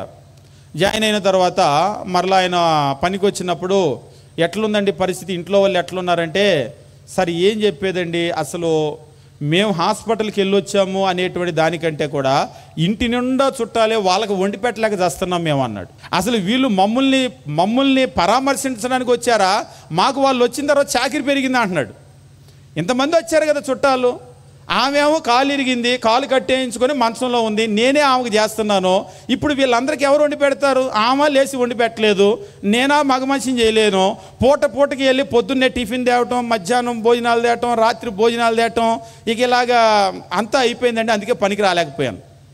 ఇంతకీ ఆయనకి చుట్టాలు వచ్చారని సంతోషం కలుగుతుందా, బాధ కలుగుతుందా? పోనీలే, నాకు ఇంతమంది చుట్టాలు ఉన్నారు, నాకు కష్టం అనేసరికి ఇంతమంది వచ్చారు, అయితే అయింది టిఫిన్లు ఖర్చులు భోజనాల ఖర్చులు అని సంతోషపడుతున్నాడా? వాళ్ళు ఎప్పుడు వెళ్తారని. నిజంగా ఇవాళ రేపు ఎట్లా ఉందంటే, అంటే ఈ వచ్చే చుట్టాలు కూడా అలానే ఉన్నారు. ఒకప్పుడు చుట్టాలు వచ్చారంటే అందరూ కలిసి పని చేసుకునే వాళ్ళ ఇంట్లో. ఇవాళ చుట్టాలు ఎట్లున్నారు? ఏంటి చుట్టాలు వస్తే పని చెబుతారా మీరు? మీ ఇంటికి వచ్చి మేము వండాలా, మీ ఇంటికి వచ్చి అంట్లు తోమాలా? వాళ్ళ ఇంట్లో వండుకోరా అంట్లు తోమరా? ఒకళ్ళు అంటున్నారు వాళ్ళ ఇంట్లో వండుకుంటారు, అంట్లు తోముకుంటారు, ఇక్కడికి వచ్చి ఇన్ని అంట్లు పడ్డాయి, ఆ ఇంట్లో ఆమె తోమాలంట, చుట్టాలు ఎవరు తోమరంట. సరే, ఇక నేను చుట్టాల గొడవలోకి వెళ్ళటం లేదు. అంటే ఇవాళ రేపు పరిస్థితులు ఎలా ఉన్నాయంటే, మనకు ఎంతమంది ఉంటే అంత సంతోషం అనే దానికంటే ఈ మనుషులు మనస్తత్వాలు మారిపోయి అసలు వాళ్ళు ఎందుకు వచ్చారా బాబు అని బాధపడే పరిస్థితులు కూడా ఉంటున్నాయి. కానీ నిజంగా దేవుడు మనకి వీళ్ళందరినీ ఎంత ఎక్కువ మందిని ఇచ్చాడో మనకంత దీవెన. ఈరోజు మనుషులకి అది అర్థం కాక ఏం చేస్తున్నారంటే, తోడబుట్టిన వాళ్ళని పోగొట్టుకుంటున్నారు, నానే వాళ్ళని పోగొట్టుకుంటున్నారు. కొంతమంది అసలు నాకు ఎవరో లేకపోతే ఖర్చు ఉండదు కదా అని చెప్పేసి అనుకుంటున్నారు. కానీ దేవుడు మనకి ఇచ్చినటువంటి గొప్ప వరం అది. ఇక్కడ కూడా ఆ తప్పిపోయినటువంటి కుమారుడు తిరిగి వచ్చిన తర్వాత ఆ తండ్రి ప్రేమ చూడండి, ఆప్యాయత చూడండి. ఎంత ఆస్తి నష్టం చేసేవారు అనే మాట మాట్లాడలేదు. ఎదురుగా వచ్చి మెడ మీద పడి ముద్దు పెట్టుకొని, ఏంటి నీ బట్టలేంటి ఇట్లా ఉన్నాయి, ఆస్తి అంతా పోగొట్టావా, అసలు ఆస్తి ఏంటి ఉందా లేదా, నేను చూస్తుంటే మొత్తం పోగొట్టినట్టున్నావు, గెట్ అవుట్, అసలు ఇక్కడే నిల్చో, నువ్వు ముందు ఆస్తి పట్టుకొని రా అనలేదు. నా కొడుకు నాకు దక్కాడు అంతే చాలు. అంటే మనం దేని గురించి మాట్లాడుతున్నామంటే, ఈ ఉపమానంలో చెప్పిన ఆ తండ్రి ఎవరు అంటే దేవుడు. ఆ చిన్న కుమారుడు ఎవరు? మనమే, ప్రతి ఒక్కళ్ళం. నిజంగా అప్పుడప్పుడు అనిపిస్తుంది, దేవుడు నన్ను చిన్న కుమారుడితో పోల్చాడు అంటే దేవుడు నన్ను ఎంత ప్రేమిస్తున్నాడు. తిరిగి రావాలి అనుకున్నప్పుడు ఆయన ఎదురొచ్చి మెడ మీద పడి ముద్దు పెట్టుకున్నాడు కదా, దేవుడు నా రాక కొరకు అంత ఎదురు చూస్తున్నాడు. కానీ మనం రక్షణ పొందాలి అంటే రేపులే, ఎల్లుండిలే, దాని గురించి ఆలోచన చేస్తున్నాను. ఎంతకాలం ఆలోచన చేస్తావు? నిజంగా ఆ చిన్న కుమారుడు అప్పుడప్పుడు అనుకుంటాం కానీ తప్పిపోయిన కుమారుడని, ఆ తప్పిపోయిన కుమారుడు కంటే పనికిమాలిన వాళ్ళం మనం. ఎట్లానంటే ఆ తప్పిపోయిన కుమారుడికి ఆ పందుల్ని మేపే పొట్టు తిన్నప్పుడు బుద్ధి వచ్చింది. అప్పుడప్పుడు అనిపిస్తుంది మనం కూడా పొట్టు తింటే కానీ బుద్ధి రాదేమో అని. లేకపోతే కొంతమంది రారు దేవుని దగ్గరికి రమ్మంటే, రక్షణ పొందండి అంటే రేపులే, ఎల్లుండిలే, చూస్తాంలే, చేస్తాంలే, అయినా కానీ బాప్తిసంతో పనే ఉంది, రక్షణతో పనే ఉంది అనుకుంటారు. కానీ ఆయన పొట్టు తిన్నప్పుడు ఆయనకు బుద్ధి వచ్చింది, తిరిగి ఆ తండ్రి దగ్గరికి చేరుకున్నాడు. ఇక్కడ కూడా పాపం అనేటువంటిది మనల్ని ఏం చేస్తుంది అంటే, మనకి దేవునికి ఉన్నటువంటి ఆ సంబంధాన్ని పోగొడుతుంది. ఆ పాపం అనేటువంటిది ఏం చేస్తుందంటే, ఒక దేవునితో సంబంధం పోగొట్టడమే కాదు, ఈ లోకంలో దేవుడు మనకి ఎంతో దీవించి ఇచ్చినటువంటి మన కుటుంబ సంబంధాలు, తల్లిదండ్రులు, అన్నదమ్ములు, అక్క చెల్లెళ్ళు, ఈ చుట్టూ ఉన్నటువంటి రక్త సంబంధికులు, వీటన్నింటినీ కూడా పోగొట్టగలదు. మనం ఒకవేళ తప్పు చేసామనుకోండి, ఈ సంబంధాలు అన్నింటి నుంచి కూడా మనము దూరం అయిపోగలం. అంతేకాదు పాపం అనేటువంటిది ఏం చేస్తుంది అంటే, పాపం అనేటువంటిది మనకు చాలా అవమానాన్ని తీసుకొని వస్తుంది. ఇక నేను కొన్ని విషయాల్లో మాట్లాడి ముందుకు వెళ్ళిపోతాను. అవమానము అనేటువంటి ఆ మాట మీరు ఎప్పుడైనా విన్నారా? అసలు ఎప్పుడు వినలేదా మీరు? షేమ్ విన్నారా? అవమానము ఎట్లుంటుంది అది? అది వచ్చినప్పుడు మీకు చాలా సంతోషం కలుగుతుంది. ఊర్లోకి వెళ్ళి 4 లడ్డూలు కొనుక్కొచ్చి పంచుతారు అందరికీ. అట్లా చేయరా? ఏం చేస్తారు? సెలబ్రేట్ చేసుకోరా? మనకి ఎమోషన్స్ని కనుక మీరు చూసినట్లయితే, ఎమోషన్స్ని 2గా విభజించవచ్చు, positive emotions and negative emotions. అంటే మనకు వచ్చేటువంటి మన ఎమోషన్స్లో భావోద్వేగాలు ఉన్నాయి కదా, అందులో పాజిటివ్, నెగిటివ్ అని మనం 2గా విభజించవచ్చు. ఇందులో కొన్ని వచ్చినప్పుడేమో మనకి సంతోషం కలుగుతుంది, ఆరోగ్యం కూడా మనకి మేలు కలుగుతుంది, అంతేకాదు ఆయుష్ కూడా పెరుగుతుంది. ఈ నెగిటివ్ ఎమోషన్స్ ఏవైతే ఉన్నాయో, అంటే మనిషి అంటే టోటల్గా కెమికల్ రియాక్షన్. మీరు కోపం వచ్చినప్పుడు ఒకలా ఉంటుంది, అందుకనే పెద్దవాళ్ళు అంటారు, కోపం వచ్చినప్పుడు మంచినీళ్ళు తాగు, చల్లటి నీళ్ళు తాగు, వాడికి ముందు ఒక గ్లాసు నీళ్ళు ఇవ్వండి అంటారు. మీరు విన్నారు ఎప్పుడైనా? అప్పుడప్పుడు ఏంటి కోపానికి నీళ్ళకి ఏంటి సంబంధం, అది కూడా చల్లటి నీళ్ళు అంటున్నారు, ఏంటి సంబంధం అని మీరు ఎప్పుడైనా ఆలోచన చేశారా? అవును, కోపం వచ్చినప్పుడు చల్లటి నీళ్ళు తాగితే ఏమవుతుంది? నిజం. మీరు కావాలంటే మీకు ఎప్పుడైనా కోపం వచ్చినప్పుడు నేను అప్పుడప్పుడు చెప్తాను, కోపం అదుపు చేసుకోవాలి అని మీరు ఎవరైనా అనుకుంటే, మీకు బాగా కోపం వచ్చినప్పుడు మంచినీళ్ళు తీసి గడగడ గడగడ గడగడ తాగేసేయండి. ఆ నీళ్లు తాగిన తర్వాత కాసేపు అలా గనక ఉంటే నిజంగా కోపం తగ్గుతుంది. ఎందుకంటే మనిషి అంతా కూడా, ఈ మనిషి యొక్క శరీరం అంతా కూడా కెమిస్ట్రీనే, మనలో ఉండేటువంటి కెమికల్ రియాక్షన్స్ వల్ల అవన్నీ కూడా వస్తూ ఉంటాయి. ఇక్కడ మనకి ఆ నెగిటివ్ ఎమోషన్స్ వచ్చినప్పుడు కూడా ఏమవుతుందంటే, మన లోపల కెమికల్ రియాక్షన్ మారిపోతుంది. ఆ మారిపోయినప్పుడు మన ఆరోగ్యం దెబ్బతింటుంది, మానసికంగా మన ఆలోచన దెబ్బతింటాయి, మన ఆయుష్ కూడా దెబ్బతింటుంది. ఇక్కడ అవమానం అనేటువంటిది మీకు వచ్చిందనుకోండి, ఎప్పుడైనా అవమానం వచ్చినప్పుడు మీరు ఎట్లా ఫీల్ అవుతారు? ఎట్లా ఉంటుంది అవమానం అనేటువంటిది?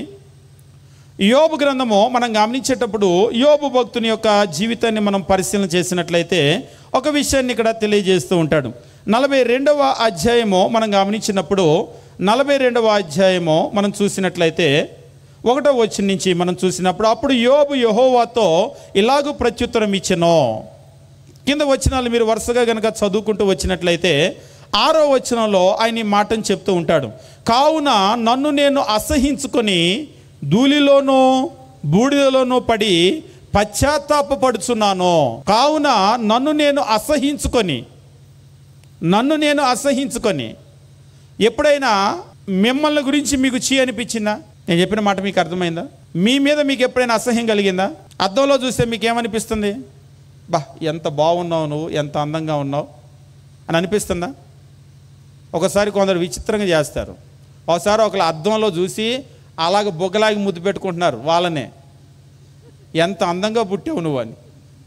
ఇలా మేము చూసేసరికి ఎవరో ఉన్నారు అనుకుంటే ఎవరో కాదు, అద్దంలో ఆమె చూసి ముద్దు పెట్టుకుంటుంది. ఒకసారి కొందరు వాళ్ళకి వాళ్ళు బాగా నచ్చుతారు, అందుకనే ఫోన్లో కూడా ఈ స్క్రీన్ మీద ఉండేటువంటి ఫోటో వాళ్ళదే పెట్టుకుంటారు, వాళ్ళదే పెట్టుకొని వాళ్ళ ఫోటోనే చూసుకుంటూ ఉంటారు. కానీ కొందరైతే కుటుంబంలో ఉన్న భార్యనో పిల్లలనో ఇంకెవరినో పెట్టుకుంటారు, కానీ కొందరికి వాళ్ళందరికంటే వాళ్ళ ఫోటోనే బాగా నచ్చిద్ది, వాళ్ళ ఫోటోనే చూసుకుంటూ ఉంటారు. ఇక్కడ మీరు కనుక గమనించినట్లయితే ఇక్కడ మనిషిగా మనకి మనం చీ అని ఎప్పుడైనా అనిపిస్తుందా? ఎప్పుడు అనిపించదా? మన మీద మనకి ఎప్పుడు అసహ్యం కలగదా? మనం ఎప్పుడైనా తప్పుగా ప్రవర్తిస్తే అలాంటి సందర్భంలో ఎవరు మనల్ని వచ్చి తిట్టక్కర్లేదు, మనలో మన మనస్సాక్షి ఒకటి ఉంటుంది. అది వచ్చి ఏం చేస్తుందంటే ఆ మనస్సాక్షి మనల్ని చీకొడుతుంది. ఇట్లా మాట్లాడేవేంటి, పనికిమాలినోడిలాగా ఉన్నాను, పనికిమాలిన దానిలాగా ఉన్నాను, ఇంతేనా మాట్లాడేది? ఇంత చదువుకొని పెద్దోళ్ళతో అలాగే నేను మాట్లాడేది, అమ్మ నాన్నతో అలాగే నేను మాట్లాడేది, అన్నదమ్ములతో రక్త సంబంధికులతో అలాగనేనా, పెద్దోళ్ళతో ఇలాగే నేను మాట్లాడేది అని లోపల నుంచి అది మనల్ని గద్దిస్తుంది. గద్దించినప్పుడు మనకేమనిపిస్తుంది? ఏం పర్లా, వాళ్ళతో అట్లనే మాట్లాడాలి అనిపిస్తుందా? ఒకవేళ నిజంగా మనస్సాక్షి కనుక ఉంటే, మనం తప్పు చేసామనేటువంటిది మనకు అర్థమైతే అప్పుడు మనకే చీ అనిపిస్తుంది. నేను అట్లా మాట్లాడకుండా ఉండాల్సింది, నేనే తొందరపడ్డా, నాదే పొరపాటు అనేటువంటిది వాళ్ళు ఒప్పుకోగలుగుతారు. ఇలాంటి సందర్భంలో మన ముఖం ఎలా ఉంటుంది? ఉదాహరణకి సారీ చెప్పడానికి లేసొచ్చాం, మందే తప్పని అర్థమైంది, సారీ చెప్పడానికి లేసొచ్చాం, అప్పుడు మన ముఖం ఎలా ఉంటుంది? వాస్తవంగా ముఖం అనేటువంటిది face is the index of mind అని చెప్పేసి అంటారు కదా. ఈ ముఖం దేవుడు ఎంత బాగా సృష్టించాడంటే మన లోపల ఉన్న ఫీలింగ్స్ అన్నిటినీ ఇది బయట పెట్టేస్తుంది. ఒకప్పుడు ఎట్లా మీరు ఎవరినైనా అడిగినప్పుడు ఎలా ఉన్నారు అని అడగండి, బాగానే ఉన్నామని అంటారు. బాగానే ఉన్నామంటారు కానీ ముఖం చూస్తే బాగున్నారో బాగలేదో చెప్పేస్తుంది, అవునా కదా? ఒకసారి ఏం బాగలేదు అంటారు, ఏం బాగలేదన్న ముఖం కలకల్లాడుతూ ఉంది, మీ ముఖం చూస్తే బాగలేనట్లు లేరే అంటాం. అంటే మన ముఖం చెప్పేస్తూ ఉంటుంది. ముఖ్యంగా ఈ ముఖం అనేటువంటిది మన నోటికి అబద్ధం ఆడటం వచ్చు కానీ మన ముఖానికి అబద్ధం ఆడటం రాదు. ఎందుకంటే మన ముఖం మన కంట్రోల్లో లేదు, అది మన ఫీలింగ్స్ కంట్రోల్లో, మన ఎమోషన్స్ కంట్రోల్లో ఉంటుంది. కాబట్టి నాలుగుతో అబద్ధం ఆడించగలం కానీ ముఖంతో అబద్ధం ఆడించలేం. అంటే నటన ఉంది కదా అన్నాడు ఒక ఆయన, అది వేరే ఆర్ట్, అది అందరికీ రాదు, అది కొందరికే వచ్చు ఆర్ట్ నటించటం, అందరూ నటించలేరు. కాబట్టి అవమానం అనేటువంటిది ఎట్లా ఉంటుందంటే, ఆ అవమానం వచ్చినప్పుడు 42వ అధ్యాయం 6వ వచనంలో ఇక్కడ యోబు తన పాపాన్ని గురించి ఆయన పశ్చాత్తాపపడుతూ ఆయన చెప్తూ ఉన్నాడు, కావున నన్ను నేను అసహించుకొని ధూళిలోనూ బూడిదలోనూ పడి పశ్చాత్తాపపడుచున్నాను అని అంటున్నాడు. నన్ను నేను అసహించుకొని, వాస్తవంగా మనిషి కూడా ఈ పాపం ఏం చేస్తుంది అంటే, ఈ పాపం అనేటువంటిది వారిని వారు అసహించుకునేటువంటి ఒక పరిస్థితిని తీసుకొని వస్తుంది, చాలా అసహించుకునేటువంటి పరిస్థితి. మీరు కీర్తనల గ్రంథం కూడా గమనించినప్పుడు కీర్తనల గ్రంథంలో అక్కడ కీర్తనకారుని కనుక చూసినట్లయితే ఆయన తను తాను అసహించుకున్నటువంటి పరిస్థితిని కూడా మనం చూస్తూ ఉంటాం. దాని యొక్క భారాన్ని మోయలేనటువంటి పరిస్థితిలో మనం ఉంటూ ఉంటాం. మీరు కీర్తనల గ్రంథం గమనించినప్పుడు దావీదు కూడా ఎంతో దేవుని యొక్క వాక్యాన్ని నేర్చుకొని ఎన్నో దేవుని కొరకు గొప్ప గొప్ప పాటలు రాసినటువంటి దావీదు భక్తుడు. కానీ ప్రతి మనిషి సందర్భం జీవితంలో కూడా బలహీనమైనటువంటి సంఘటనలు ఉన్నట్టు ఒకానొక సందర్భంలో ఆయన పాపం చేశాడు. పాపం చేసినప్పుడు ఆయన పరిస్థితి ఎలా ఉంది? మనం కనుక గమనించినట్లయితే మనము కీర్తనల గ్రంథం చదివేటప్పుడు ఆయన యొక్క పరిస్థితి ఎట్లా ఉంది అనేటువంటి విషయాన్ని గురించి ఆయన మాట్లాడుతూ ఉంటాడు. నిజంగా కీర్తనల గ్రంథం మనం చదివినప్పుడు అందులో పాపం చేసినటువంటి ఆయన తన యొక్క పశ్చాత్తాపాన్ని గురించి 51వ కీర్తన మనం గమనించినప్పుడు 51వ కీర్తనలో ఆయన పాపం చేసిన తర్వాత ఆయన పరిస్థితిని గురించి మాట్లాడుతూ ఉంటాడు. మాట్లాడుతూ 51వ కీర్తన మనం గమనించినప్పుడు ఆయన యొక్క ఫీలింగ్స్ ఎలా ఉన్నాయి అనేటువంటి విషయాన్ని గురించి చెప్తూ ఉంటాడు. చెప్తూ ఆయన అంటూ ఉన్నాడు, మనం కనుక గమనించినట్లయితే 1వ వచనం నుంచి, దేవా నీ కృప చొప్పున నన్ను కరుణించు, నీ వాత్సల్య బాహుల్యము చొప్పున నా అతిక్రమాలను తుడిచివేయి అని చెప్పేసి అంటున్నాడు. నా దోషం పోవునట్లు నన్ను బాగా కడుగు, నా పాపం పోవునట్లు నన్ను పవిత్రపరచు, నా అతిక్రమాలు నాకు తెలిసే ఉన్నవి, నాకు తెలుసు నేనేం చేశాను, నా అతిక్రమాలు నాకు తెలిసే ఉన్నవి, నా పాపము ఎల్లప్పుడూ నా ఎదుట ఉంది. దాన్ని తలుచుకుంటుంటే ఎట్లుంటుంది? ఎప్పుడైనా సరే మీరు ఎవరినైనా తప్పుగా మాట్లాడారు, నేను వాళ్ళని తప్పుగా మాట్లాడాను అవే ఆ మాటలే మీ చెవుల్లో తిరుగుతూ ఉన్నాయి, అదే మీకు ఆలోచన వస్తూ ఉంది. ఎట్లా ఉంటుంది అప్పుడు? నిద్రపట్టదు, ఏమీ తినలేం, చాలా పశ్చాత్తాపడుతూ ఉంటాం. అంటే ఈ పాపం అనేటువంటిది ఏం చేస్తుంది అంటే మనలో చాలా అవమానాన్ని తీసుకొని వస్తూ ఉంటుంది. ఆయనే చెప్తున్నాడు, నా పరిస్థితి బాగలేదు, నన్ను కడుగు అని చెప్పేసి అంటున్నాడు. కడుగు అని మాత్రమే కాదు, ఆ తరువాత కనుక మనం గమనించినట్లయితే హిస్సోపుతో కడుగు అని చెప్పేసి అంటూ ఉంటాడు. అంటే మీరు పాత నిబంధనలో కనుక గమనించినట్లయితే యాజకులు పరిశుద్ధపరచడానికి హిస్సోపును ఉపయోగిస్తూ ఉంటారు కదా. అంటే నేను అంత పనికిమాలినటువంటి పనిని చేశాను, నా పరిస్థితి అసలు ఏమీ బాగలేదు అని చెప్తూ ఉంటాడు. హిస్సోపుతో కడిగినా సరే నా పాపం పోదు, నన్ను అలా కడుగు అని చెప్పేసి అంటూ ఉంటాడు. ఇందులో మనం గమనించినప్పుడు దేవుని వాక్యాన్ని మనం చూసినట్లయితే ఒక దావీదు మాత్రమే కాదు, ఇందాక మనం యోబుని గమనించాం. ప్రతి మనిషి యొక్క పరిస్థితి, ఈరోజు మనం తప్పు చేసినప్పుడు, పాపం చేసినప్పుడు ఆ గిల్టీ ఫీలింగ్ ఖచ్చితంగా మనలో ఉంటుంది. అవమానం అనేటువంటిది మనలో ఉంటుంది. ఈ అవమానం అనేటువంటిది మనకి ఏం చేస్తుందంటే మన లోపలని మనల్ని చాలా నలిపివేస్తూ ఉంటుంది, వేధిస్తూ ఉంటుంది. దానివల్ల ఏమవుతామంటే మనం పూర్తిగా మన ఆరోగ్యం కావచ్చు, మన ఆయుష్ కావచ్చు, ఇవన్నీ కూడా పతనం అయిపోతూ ఉంటాయి. దేవునితో మనకున్నటువంటి సంబంధము చాలా చాలా ప్రాముఖ్యమైనది. అంతేకాదు ప్రతి మనిషితో కూడా సమాజంలో మనకి ఇచ్చినటువంటి సంబంధం చాలా ప్రాముఖ్యమైనది. ఈరోజు పాపం ఏం చేస్తుందంటే వాటన్నింటినీ డ్యామేజ్ చేస్తుంది. అప్పుడప్పుడు నేను చెప్తూ ఉంటాను, వీటన్నింటినీ పాడు చేసుకొని మనకి అవమానం కాకుండా, సిగ్గు కాకుండా, బాధ కాకుండా నేను సంతోషంగా ఉండాలంటే ఎట్లా వస్తుంది సంతోషం? ఈరోజు నువ్వు ఏదో వస్తువు కొనుక్కుంటే సంతోషం వస్తుందా? లేకపోతే బంగారం కొనుక్కొని మెడలో వేసుకుంటే, ముక్కుకు వేసుకుంటే, చెవికి పెట్టుకుంటే సంతోషం వస్తుందా? లేకపోతే నేను సంతోషంగా ఉండాలని చికెన్ బిర్యానీ, మటన్ బిర్యానీ తింటే సంతోషం వస్తుందా? ఈరోజు వాస్తవంగా మనం చేసేటువంటి పనులకు మనం ఏం చేసినా సంతోషం రాదు. ఏ వస్తువు కొనుక్కున్నా సంతోషం రాదు. ఎంత ఆస్తి సంపాదించినా సంతోషం రాదు.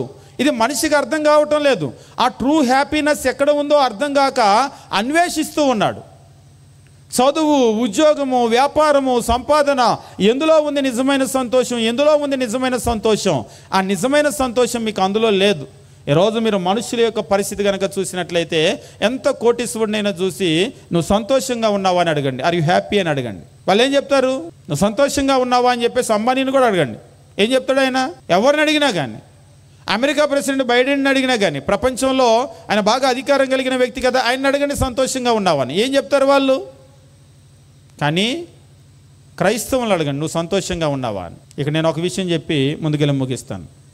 ఈ క్రైస్తవుల్లో కూడా వేషధారులు ఉన్నారు. ఎంతమంది అనే విషయం నేను చెప్పను, కొద్దిమంది, ఎక్కువ మంది, ఆంధ్ర ఇట్లా ఏం చెప్పను. ఈ వేషధారులు ఉన్నారు. వీళ్ళు ఏం చేస్తారంటే ప్రార్థనలకు వస్తూ పాపం చేసుకుంటూ మళ్ళీ నేను సంతోషంగా ఉన్నానని అంటారు.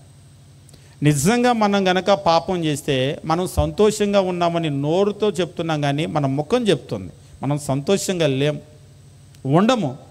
ఈ పాపం అనేటువంటిది మనలో ఎప్పుడు వస్తుందో మనకే అర్థమవుతుంది. నేను దేవుడు చెప్పినట్లు జీవించలేకపోతున్నానే, దేవుడు చెప్పినట్లు నా వల్ల కావటం లేదే, నేను దేవుని చెప్పిన మాటలు, నేను దేవుని వాక్యం మీరిపోతున్నానే అనే బాధ మనలో ఉంది వాస్తవంగా. అందుకనే ఒక్కోసారి సేవకులు మనం చేసినటువంటి ఆ పనులు నొక్కి చెప్పేటప్పుడు, వాటిని గురించి వాక్యం చెప్పేటప్పుడు కూడా కొంతమంది నొచ్చుకొని ఈ వారం నా గురించే వాక్యం చెప్పారని మళ్ళీ ప్రార్థన మానేస్తారు. ఒకసారి ఇలాగనే ఒక సహోదరుడు ఫోన్ చేసి ఒక జిల్లా నుంచి వ్యభిచారాన్ని గురించి ఒక ప్రసంగం చేస్తే నా గురించే చెప్పారని పోట్లాడబెట్టి మానేసిందంట ఒక ఆమె. నేను అడిగాను, అంటే ఆమె కానీ అలాంటి స్థితిలో ఉందా అని. ఇప్పుడే నాకు కూడా డౌట్ వచ్చింది అన్న అంటున్నాడు ఆయన. అంటే అప్పుడు దాకా ఆమె ఏ స్థితిలో ఉందో ఆయనకి తెలియదు. అది ప్రసంగం చేసిన తర్వాత నా గురించే చేసావని పోట్లాడిందంటే ఆమె ఏ స్థితిలో ఉంది? మొత్తానికి ఏ స్థితిలో ఉందో, ఎవరితో ఉందో తెలియదు, కానీ మొత్తానికి గుమ్మడికాయలు దొంగంటే భుజాలు దడుకున్నట్టు ఎక్కడో సంథింగ్ ఈజ్ రాంగ్. ఆ తర్వాత అర్థమైంది ఆమె ఆ స్థితిలోనే ఉందని. కానీ ఇప్పుడు ప్రసంగం చేసేటప్పుడు వీళ్ళు పని చేశారు, వాళ్ళ పని చేశారని ఇవన్నీ పెట్టుకొని పెన్ను పేపర్ తీసుకొని రెడీ చేస్తారా? ప్రసంగం చేయరు కదా. దేవుని వాక్యాన్ని మనం ప్రజల ముందు పెట్టే పని చేస్తూ ఉంటాం. ఒకవేళ ఇందులో ఎంతమంది ఉంటారో దానికి వ్యతిరేకంగా వాళ్ళు జీవిస్తే అది అందరికీ వర్తిస్తుంది. అట్లని మనుషుల్ని టార్గెట్ చేయరా సేవకులు అంటే చేసేవాళ్ళు కొందరు ఉన్నారు. కానీ ప్రతి ప్రసంగం ప్రతి ఒక్కరూ అట్లా ఉండరు. ఎప్పుడైతే మనం పాపం చేస్తామో అప్పుడు ఏం చేస్తుందంటే అది ఖచ్చితంగా మనల్ని నొప్పిస్తుంది. మనం పాపం చేసినప్పుడు మనం సంతోషంగా ఉండలేం. ఈరోజు ప్రతి మనిషి కూడా సంతోషం కొరకు వెతుకుతున్నాడు. మీరు కావాలంటే గమనించండి, చిన్నతనం నుంచి మనుషుల్ని సంతోషం కొరకు వెతుకుతూ ఉన్నారు. అందుకనే చిన్నప్పుడు ఆట బొమ్మలు కొనించటం, వస్తువులు కొనించటం, చదువు, ఉద్యోగమో, ఆస్తిపాస్తులు ఇవన్నీ సంతోషం కొరకే. కానీ నిజమైనటువంటి సంతోషము దేవునితో ఉన్న రిలేషన్ పాడు చేసుకున్న తర్వాత ఉండదు. కుటుంబంలో ఉన్న సంబంధాలు పాడు చేసుకుంటే ఉండదు. మన చుట్టూ ఉన్నటువంటి వాళ్ళతో సంబంధాలు పాడు చేసుకున్న తర్వాత నిజమైన సంతోషం ఉండాలంటే ఉండదు. మరి ఏముంటుందంటే అవమాన భారం ఉంటుంది. ఇంకా మనం కనుక గమనించినట్లయితే ఈ పాపం ఒక మనిషిని ఏం చేస్తుంది అని కనుక మనం చూసినట్లయితే మనలో ఉన్నటువంటి ఆ భావాలన్నింటినీ కూడా దెబ్బతీస్తుంది. అంటే ఇందాక చెప్పాను కదా, నెగిటివ్ ఎమోషన్స్ అని అవన్నీ తీసుకొని వస్తుంది. మనలో ఒక అవమానము, ఒక సిగ్గు, అంతేకాదు మనం కనుక చూసినట్లయితే మన మీద మనకి అసహ్యం కలుగుతుంది, మన మీద మనకి కోపం వస్తూ ఉంటుంది, ఇంకా అనేకమైనటువంటి లక్షణాలు మనలో వస్తూ ఉంటాయి. ఇవి చివరికి ఎక్కడికి దారి చేస్తూ ఉంటాయంటే కొందరు ఆత్మహత్య చేసుకుంటూ ఉంటారు. కారణం ఏంటి? ఎవరి మీద కోపంతో కాదు, వాళ్ళ మీద వాళ్ళకే కోపం వస్తుంది, వాళ్ళ మీద వాళ్ళకే సిగ్గేస్తుంది. అసలు నేను బతకడానికి అర్హుడిని కాదు, అర్హురాలని కాదని అనిపిస్తూ ఉంటుంది. కానీ అది పరిష్కారం అని నేను చెప్పడం లేదు, అది పరిష్కారం కాదు. కానీ చివరికి వాళ్ళ జీవితాలు అలా ముగిసిపోతూ ఉంటాయి. కాబట్టి పాపం అనేటువంటిది మనకు అతిపెద్ద సమస్య.